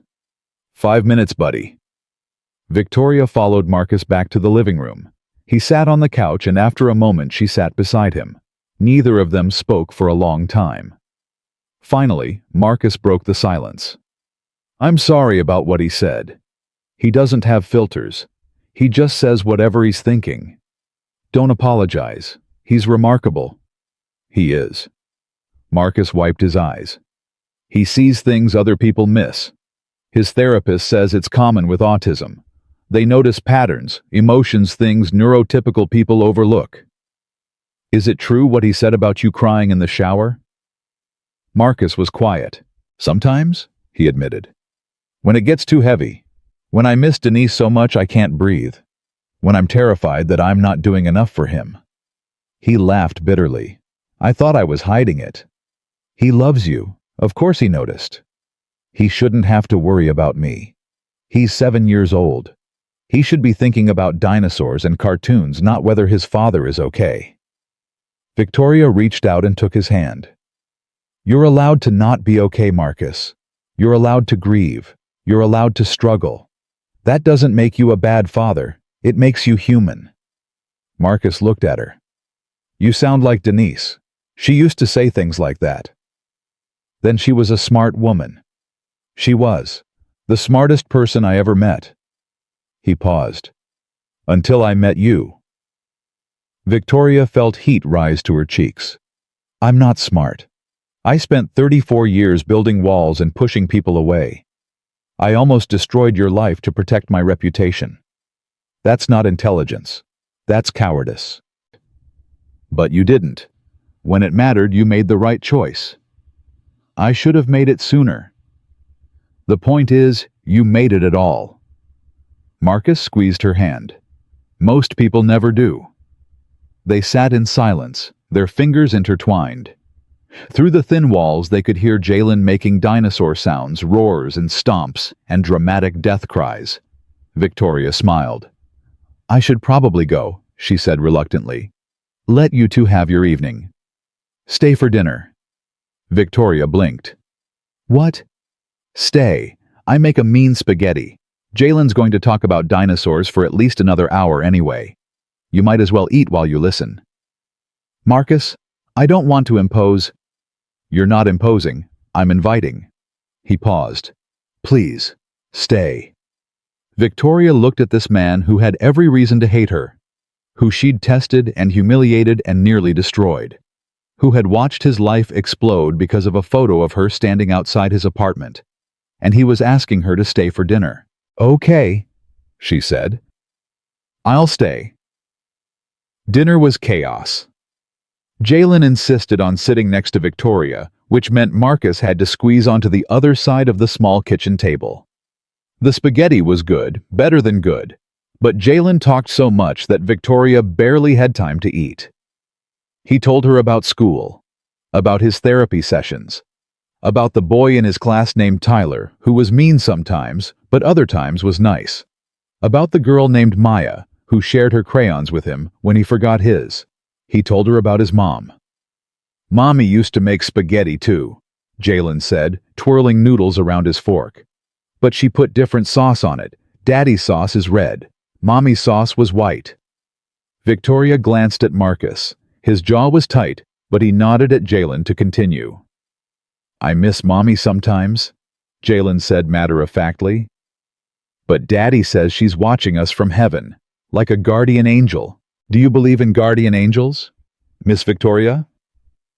Victoria thought about her own mother dead for 26 years. She'd never thought about guardian angels before. She'd never thought about much of anything that couldn't be measured in dollars and percentages. "I think I do now," she said. Jalen smiled. "Good, because I think Mommy would like you." Marcus made a sound that might have been a laugh or a sob. "Buddy, eat your spaghetti." "I am eating. I'm just also talking. I can do both." "I've noticed." After dinner, Jalen demanded that Victoria read him his bedtime story. Marcus tried to protest. It was a family ritual, he said, just him and Jalen, but the boy was insistent. "Please, Daddy. Just this once, Miss Victoria can do the voices." "You don't even know if she can do the voices." "I can do the voices," Victoria said. Marcus looked at her surprised. "Really?" "My mother used to read to me when I was little, before she died." Victoria hadn't thought about those memories in decades. "She did all the voices. The witch, the princess, the dragon. I remember them." Something softened in Marcus's eyes. "Okay," he said. "One story." Jalen cheered and ran to get his book. It was Goodnight Moon. Victoria read the whole thing, doing voices for the quiet old lady, whispering hush, and the cow jumping over the moon. Jalen corrected her once. The mouse voice needs to be squeakier. But otherwise listened with his eyes closed, clutching his blanket. By the last page, he was asleep. Victoria closed the book and looked at this small, perfect boy. His chest rose and fell steadily. His face was peaceful. She'd never felt anything like this before. This fierce, protective tenderness. Is this what love felt like? She tiptoed out of the room and found Marcus waiting in the hallway. "You're good at that," he said quietly. "I had practice, a long time ago." They walked back to the living room. Victoria knew she should leave. It was getting late. She'd already overstayed her welcome. But she didn't want to go back to her empty penthouse. She didn't want to face the silence and the loneliness and the weight of everything she'd lost today. "Can I ask you something?" Marcus said. "Anything." "What's next for you? Now that you've resigned?" Victoria sat on the couch. Marcus sat beside her, close but not touching. "I don't know," she admitted. "I've been running that company since I was 29. It's all I know how to do." "That's not true. You know how to read bedtime stories. You know how to sort toy cars. You know how to make a little boy feel special." Marcus smiled. "Those seem like pretty valuable skills to me. They don't exactly pay the bills." "Money isn't everything," says the man who struggled to pay for his son's therapy. Marcus's smile faded. "You're right. I'm sorry. That was a stupid thing to say." "No, I'm sorry. I didn't mean it like that." Victoria ran a hand through her hair. "I'm just scared. For the first time in my life, I don't have a plan. I don't know what tomorrow looks like. I don't know who I am without that company." "Maybe that's a good thing." "How is that a good thing?" "Because now you get to figure it out. You get to decide who you want to be, not who you were raised to be." Marcus turned to face her fully. "Your father taught you that strength was surviving alone. You spent 30 years believing that. But now you know it's not true. Now you can start over." Victoria felt tears burning in her eyes. What if I fail? Then you fail, and you try again. That's what the rest of us do. It sounds terrifying. It is terrifying, but it's also freeing. Marcus reached out and touched her face gently, wiping away a tear she hadn't realized had fallen. You're not alone anymore, Victoria. You don't have to figure this out by yourself. Victoria looked at him. This man who had every reason to walk away, who had lost so much and kept going, who had opened his home and his heart to someone who had almost destroyed him. Why are you being so kind to me? She whispered. After everything I put you through. Because I know what it's like to hit rock bottom. And I know that sometimes when you're drowning, all you need is someone to throw you a rope. Denise? No, Jalen. After Denise died, he was my rope. He saved me. Marcus paused. Maybe now I can be yours. Victoria didn't think. She just moved. She leaned forward and kissed him. It was soft, tentative. A question more than an answer. Marcus went still for a moment. Then his hand came up to cup her face, and he kissed her back. When they finally pulled apart, they were both breathing hard. I'm sorry, Victoria said. I shouldn't have. Don't apologize. This is too fast. You barely know me. I barely know myself. And Jalen? Jalen adores you. What if I hurt him? What if I hurt both of you? I don't know how to do this, Marcus. I've never had a family. I've never had anyone who depended on me for anything except quarterly earnings. Marcus took both her hands in his. Then we'll figure it out together. Slowly. Carefully. One day at a time. What if I mess it up? You probably will. I probably will too. That's how relationships work. I've never had a real relationship. Neither have I. Not since Denise. Marcus's voice caught. I thought I'd never feel this way again. I thought that part of me died with her. But then I met you, and... He trailed off. And what? Victoria asked softly. And I started to think maybe there's more than one kind of love in the world. Maybe losing Denise didn't mean I'd never find connection again. Just that it would look different. Victoria felt tears streaming down her face. I don't know if I deserve this. Neither do I. But maybe that's okay. Maybe we don't have to deserve things. Maybe we just have to be brave enough to accept them. They sat together on the old, sagging couch, holding hands in the dim light. Through the thin walls they could hear Jalen's soft breathing. Victoria thought about her father. About all the tests he'd put her through. About the lesson he'd tried to teach her. Strength is surviving alone. He'd been wrong. Strength was being brave enough to let someone in. Strength was admitting you were scared and doing it anyway.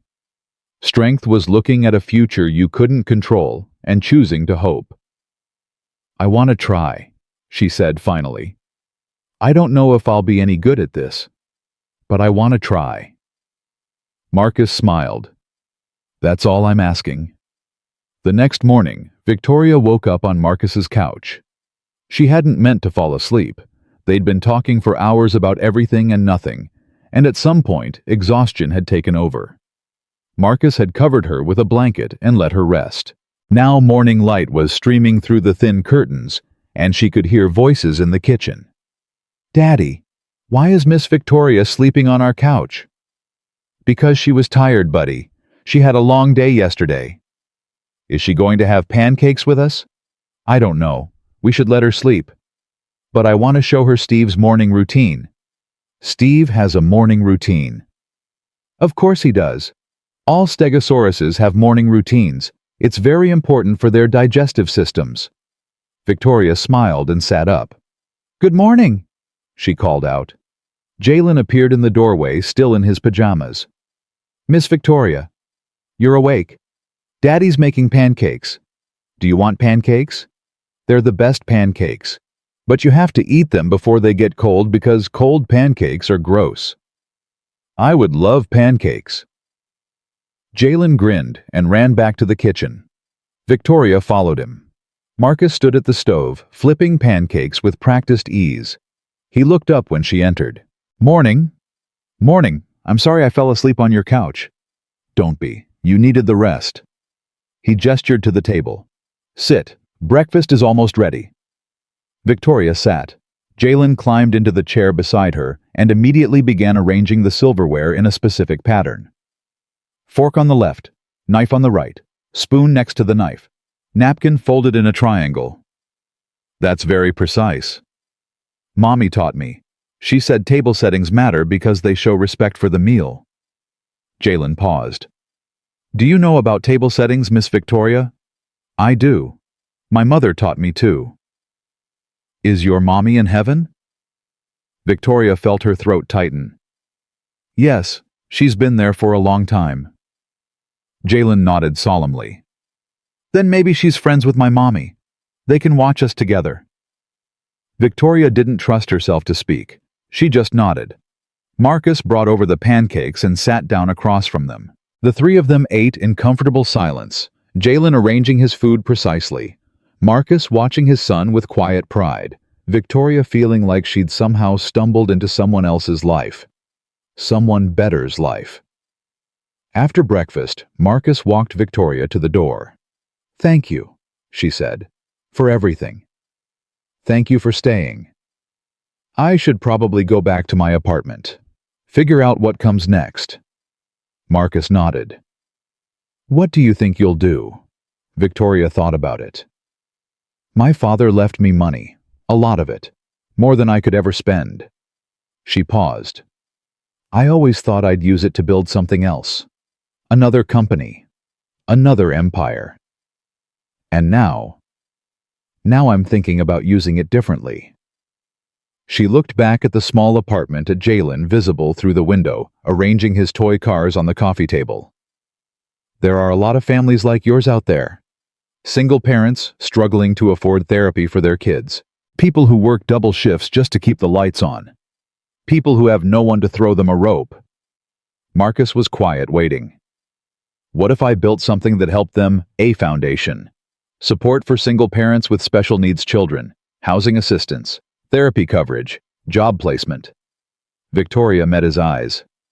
Something that actually matters. Marcus smiled slowly. That sounds amazing. I'd need help. Someone who understands what these families actually need. Someone who's lived it. Are you asking me something? Victoria took a breath. I'm asking if you'd want to build this with me. Not as an employee, as a partner. We could figure it out together. Marcus stared at her. Victoria, I'm a maintenance worker. I don't know anything about running a foundation. You know how to fix things. That's what this would be. She stepped closer. Please, I can't do this alone, and I don't want to. Marcus was quiet for a long moment. Then he called over his shoulder. Hey, Jalen, come here for a second. The boy appeared immediately. What, Daddy?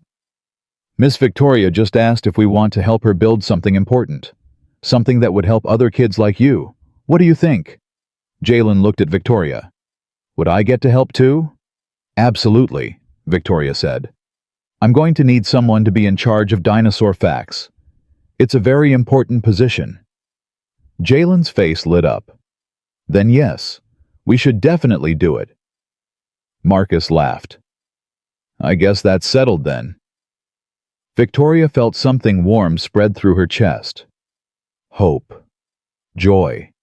The terrifying, exhilarating feeling of beginning something new. Partners? She asked, extending her hand. Marcus took it. Partners. Jalen squeezed between them and grabbed both their hands. Group partners, he corrected. Because there's 3 of us. And 3 is better than 2 because it's a triangle, and triangles are the strongest shape.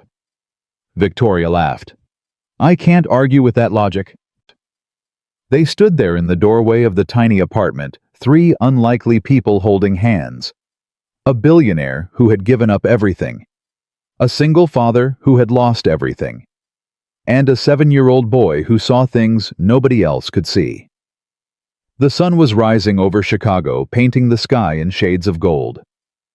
Victoria didn't know what came next.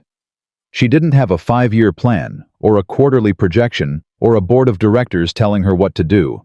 All she had was this moment, these people, this feeling. For the first time in her life, it was enough.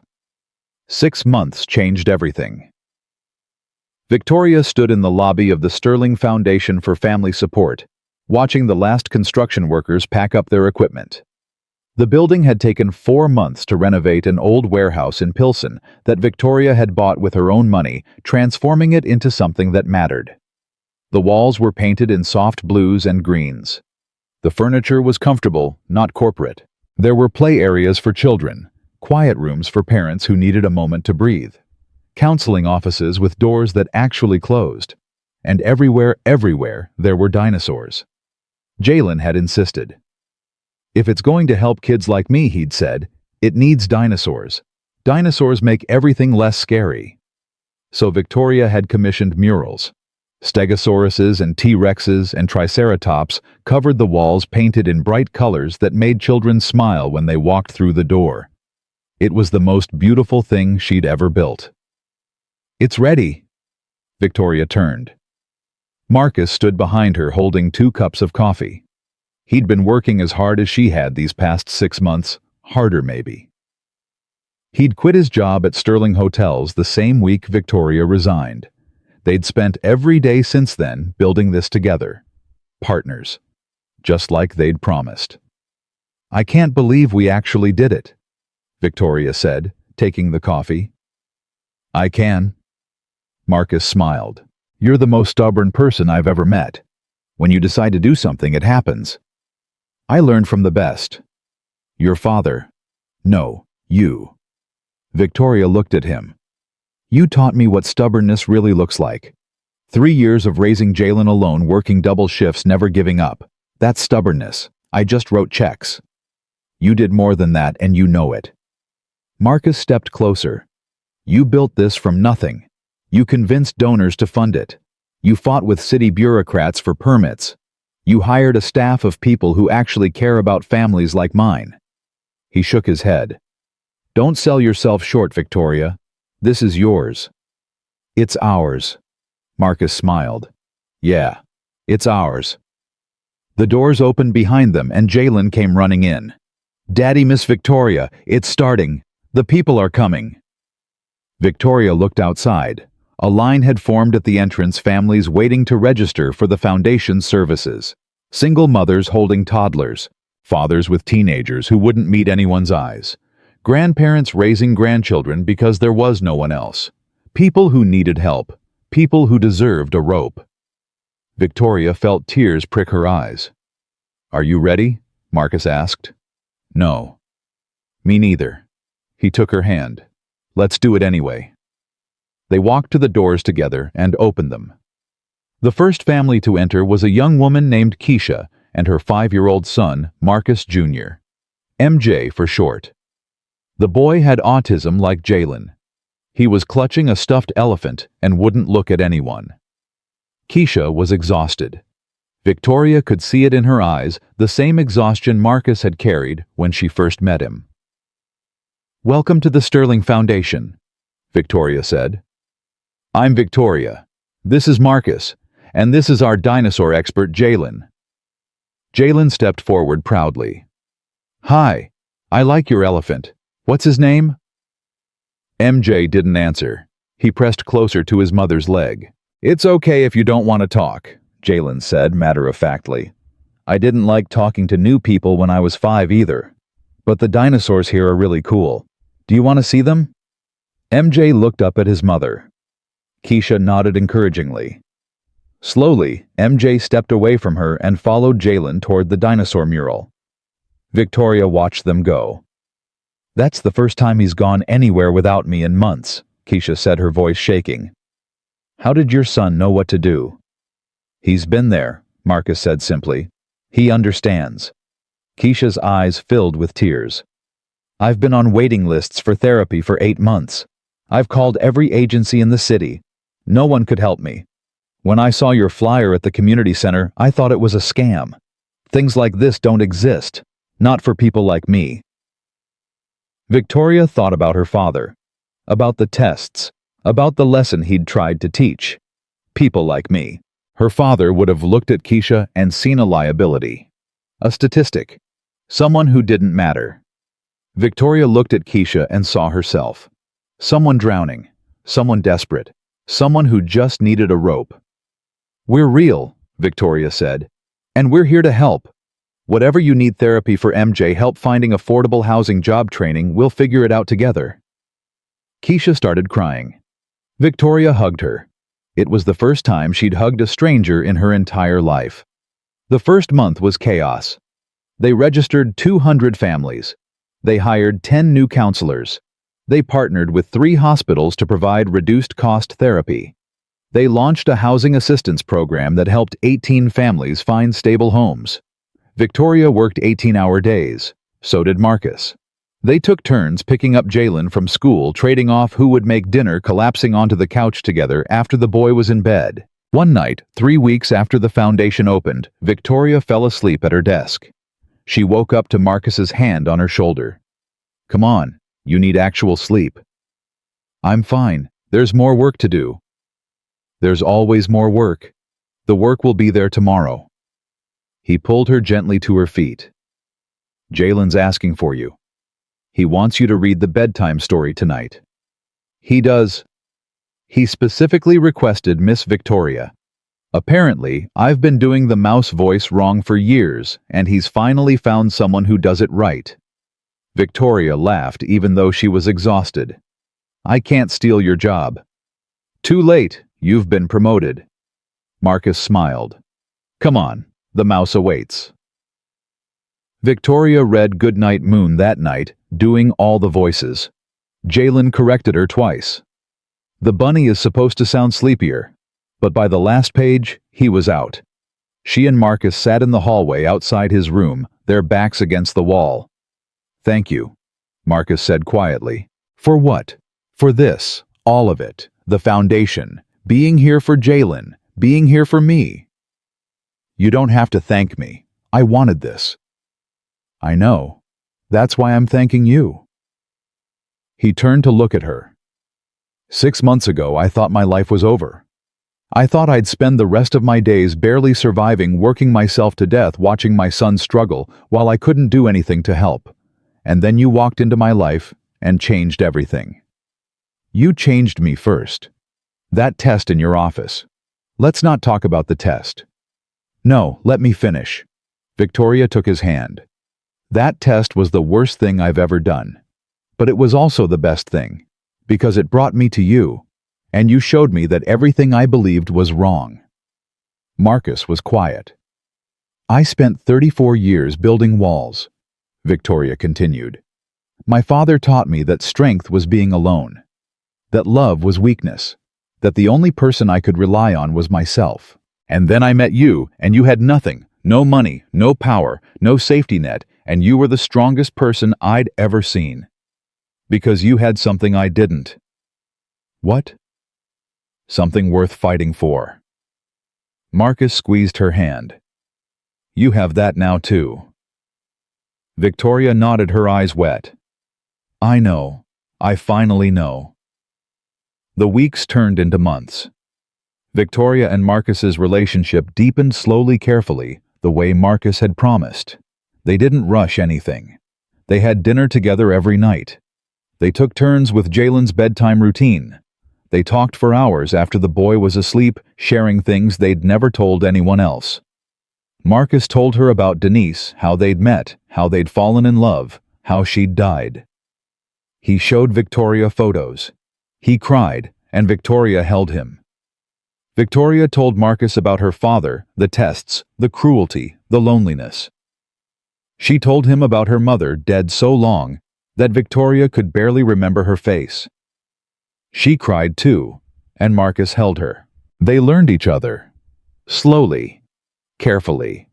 The way you learn someone when you're building something that's meant to last. One night, about 4 months after the foundation opened, Jalen asked the question Victoria had been waiting for. They were at dinner spaghetti again. Jalen's favorite, when the boy looked up with his serious, searching eyes. Miss Victoria, Are you going to marry my daddy? Victoria choked on her pasta. Marcus set down his fork. Buddy, that's not... It's a logical question, Jalen said matter-of-factly. You love each other. I can tell by the way you look at each other. And people who love each other get married. That's what happens in the movies. Real life is more complicated than movies, Marcus said carefully. I know, but I think you should get married anyway. Jalen looked at Victoria. I want you to stay forever. If you get married, you have to stay. That's the rule. Victoria felt her heart pounding. Jalen, she said gently. Marriage is a big decision. Your daddy and I would need to talk about it a lot before. I already talked to Daddy about it. Marcus put his head in his hands. You did? Victoria asked. Yes, last week.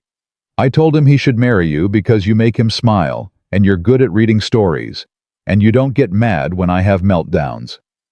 He said he'd think about it. Victoria looked at Marcus. He was bright red. Buddy, Marcus said, we talked about this. That was supposed to be a private conversation. But it's been a whole week. Have you thought about it? Jalen. Because I think you should do it. I already asked Mommy and she said yes. The room went silent. Victoria felt the air leave her lungs. You asked your mommy? Yes, I talk to her sometimes, before I go to sleep. I tell her about my day. Jalen picked at his spaghetti. Last night I asked her if it was okay for Daddy to marry Miss Victoria, and she said yes. How did she say yes? Marcus's voice was barely a whisper. I had a dream. Mommy was there and she was smiling. She said she wants Daddy to be happy, and Miss Victoria makes Daddy happy, so she said yes.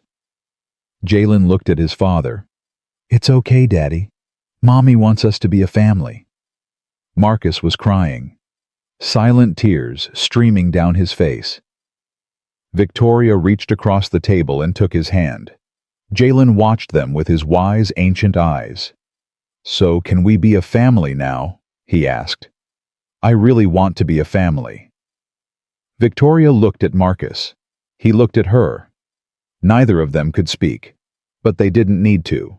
The answer was in their eyes. 6 weeks later, they got married. It was a small ceremony, just family and a few close friends. They held it at the foundation surrounded by dinosaur murals and the families they'd helped. Jalen was the ring bearer. He insisted on wearing a bow tie that matched Steve the Stegosaurus blue with green stripes. Marcus wore a simple gray suit that Victoria had bought him. He'd protested about the cost, but she'd refused to listen. It's your wedding day. You're wearing a nice suit. It's too much. It's not nearly enough. Victoria wore a white dress that she'd found at a thrift store. It wasn't designer. It wasn't expensive. But when she looked in the mirror, she saw someone she finally recognized. Not the CEO, not the billionaire, not Richard Sterling's daughter. Just Victoria. A woman who had found what she was looking for. The ceremony was short. Neither of them wanted anything elaborate. Marcus's grandmother, a tiny woman named Ruth, who had flown in from Detroit, performed the ceremony. She'd been a pastor for 50 years, and she spoke about love with a wisdom that made Victoria weep. Love isn't a feeling, Ruth said. Feelings come and go. Love is a choice.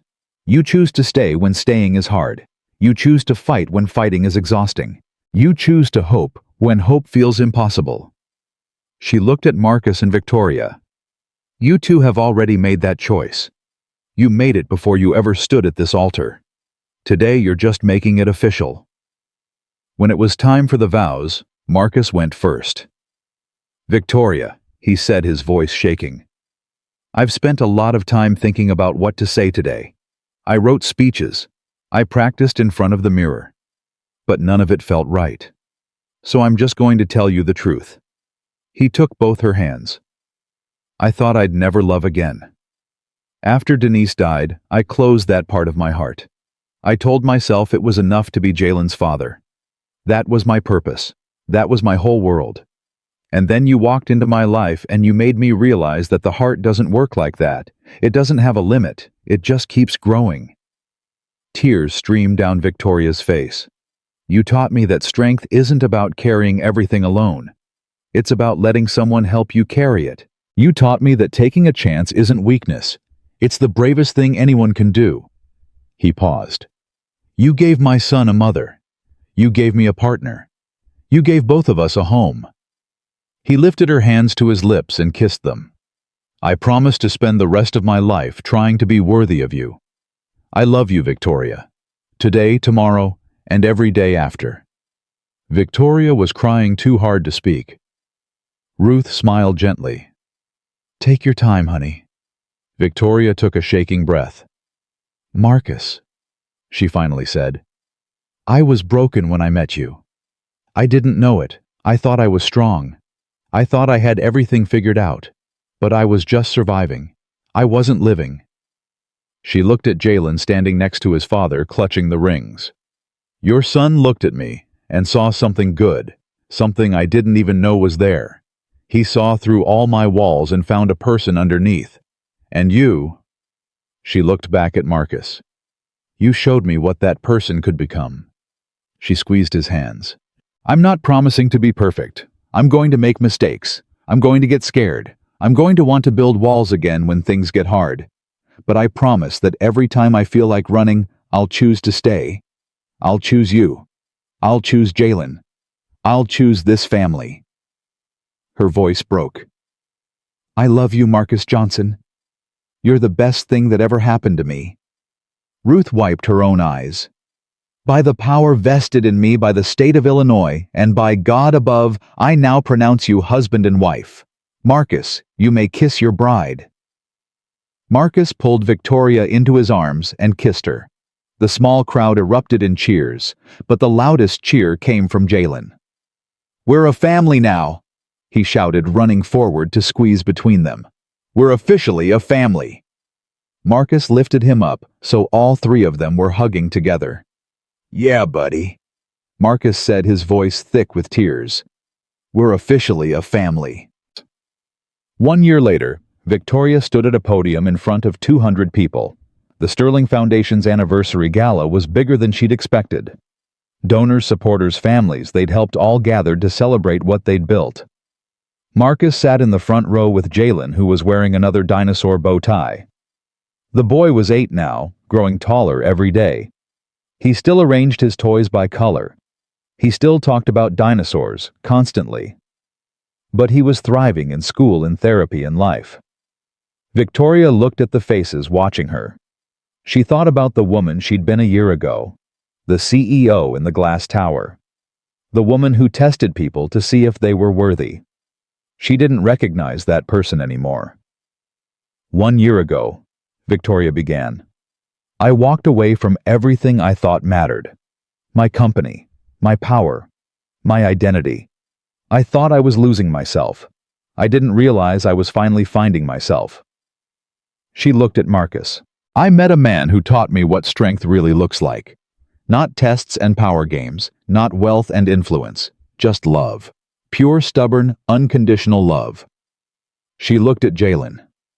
And I met a boy who saw through every wall I'd ever built and decided I was worth knowing anyway.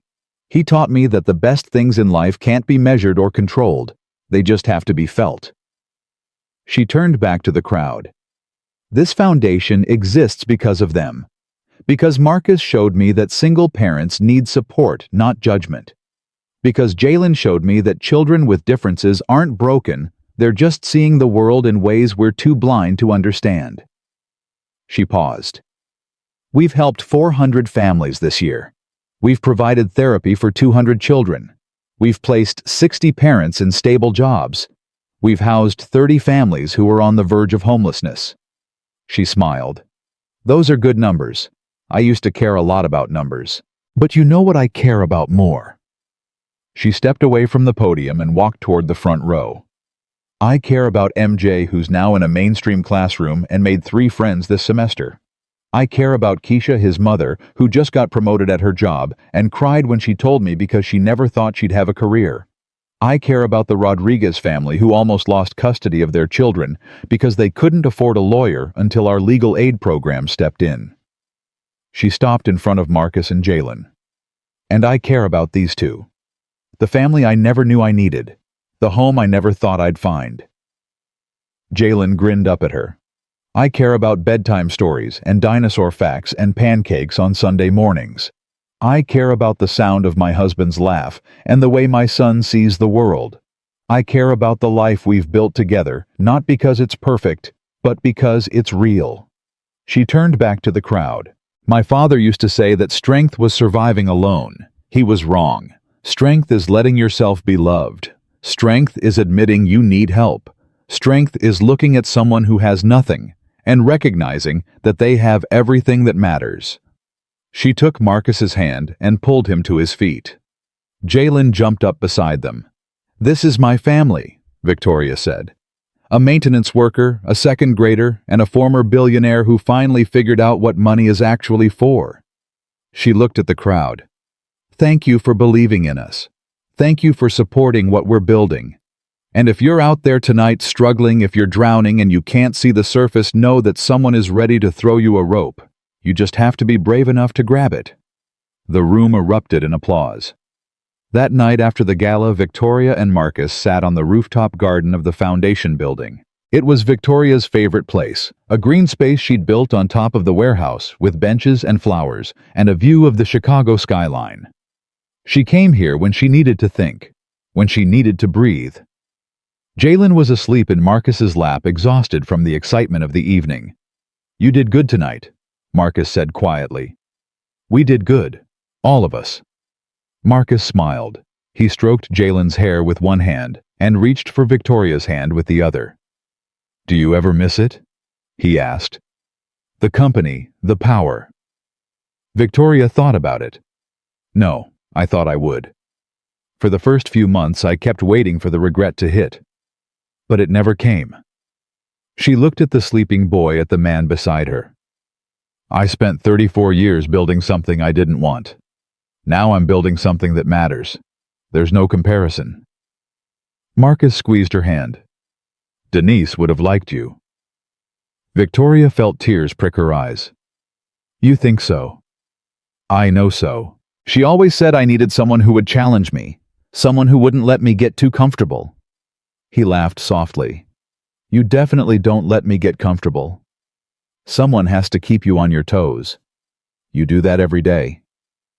They sat in comfortable silence, watching the city lights twinkle below them. What do you think comes next? Marcus asked. More of this, helping more families, expanding the foundation, maybe opening a second location. That's the business answer. What about the personal answer? Victoria looked at Jalen. At his peaceful face, his small hands curled against his chest.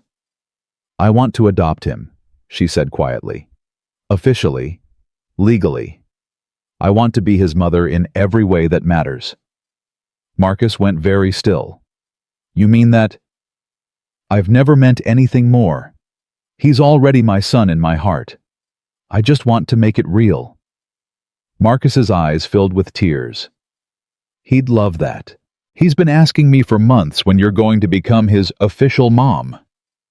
He has. He made me promise not to tell you. He wanted it to be a surprise. Victoria laughed even as she cried. That kid is something else. He's the best thing that ever happened to me. Marcus looked at her. Well, the best thing until you came along. Don't make me compete with an 8-year-old. You're not competing. You're a team. He smiled. The superhero squad, remember? Victoria leaned her head against his shoulder. I remember. Jalen stirred in Marcus's lap. His eyes fluttered open. Are we home? He mumbled. Not yet, buddy. We're on the rooftop. Oh. Jalen yawned and looked at Victoria. Hi, Mom. Victoria's heart stopped. It was the first time he'd called her that. Hi, baby, she whispered. Jalen smiled sleepily and closed his eyes again. Love you, Mom. Love you, Dad. Love you, stars. Within seconds, he was asleep again. Marcus and Victoria sat, frozen tears streaming down both their faces. He called me Mom, Victoria breathed. He's been practicing, Marcus said. In his room, saying it over and over. He wanted to wait for the right moment. How do you know that? Because I heard him through the wall, same way he hears me. Marcus smiled through his tears. He's braver than both of us. Victoria looked at the sleeping boy, at the man beside her, at the stars above. She thought about the woman she used to be, the tests, the walls, the loneliness. She thought about the moment in her office when Marcus had asked her not to tell his son, the moment everything changed. She thought about all the steps in between, the watching the crisis, the scandal, the choice, the resignation, the rebuilding, the falling in love. It wasn't the path she'd planned. It wasn't the life she'd imagined. It was so much better. I have a question, she said to Marcus. What? Are you happy? Marcus looked at her with those warm brown eyes, the eyes that had seen so much pain and never stopped hoping. I'm happier than I've ever been in my life. Me too. She kissed him softly. Then she looked back at the skyline at the city that had given her everything. My father was wrong, she said quietly. About all of it. What do you mean? He said strength was surviving alone. He said love was weakness. He said the only person you could rely on was yourself. She shook her head. But sitting here with you and Jalen, with this family we built from nothing, I finally understand. Understand what? Victoria looked at him. That the strongest thing you can do is let yourself be loved. The bravest thing you can do is ask for help, and the only thing that really matters is finding people worth fighting for. She looked at the stars. My father spent his whole life building an empire. He died alone in a hospital room with no one holding his hand. He taught me how to survive. He never taught me how to live. She looked at her husband, at her son. You taught me how to live. Marcus pulled her close. We taught each other. They sat together on the rooftop, a family of three watching the stars wheel overhead. The city hummed below them. The foundation stood behind them, and ahead of them stretched a future neither of them could have imagined a year ago, a future built on love. Victoria Sterling had spent her whole life searching for strength. She'd finally found it not in power or money or control, but in the arms of a maintenance worker who loved his son more than life itself. Some people spend their entire lives searching for what they're missing without ever finding it. Victoria had found it in the most unlikely place in a test that was meant to reveal weakness. She discovered a man who showed her what real strength looked like. And in that discovery, she became something she never thought possible. She became whole.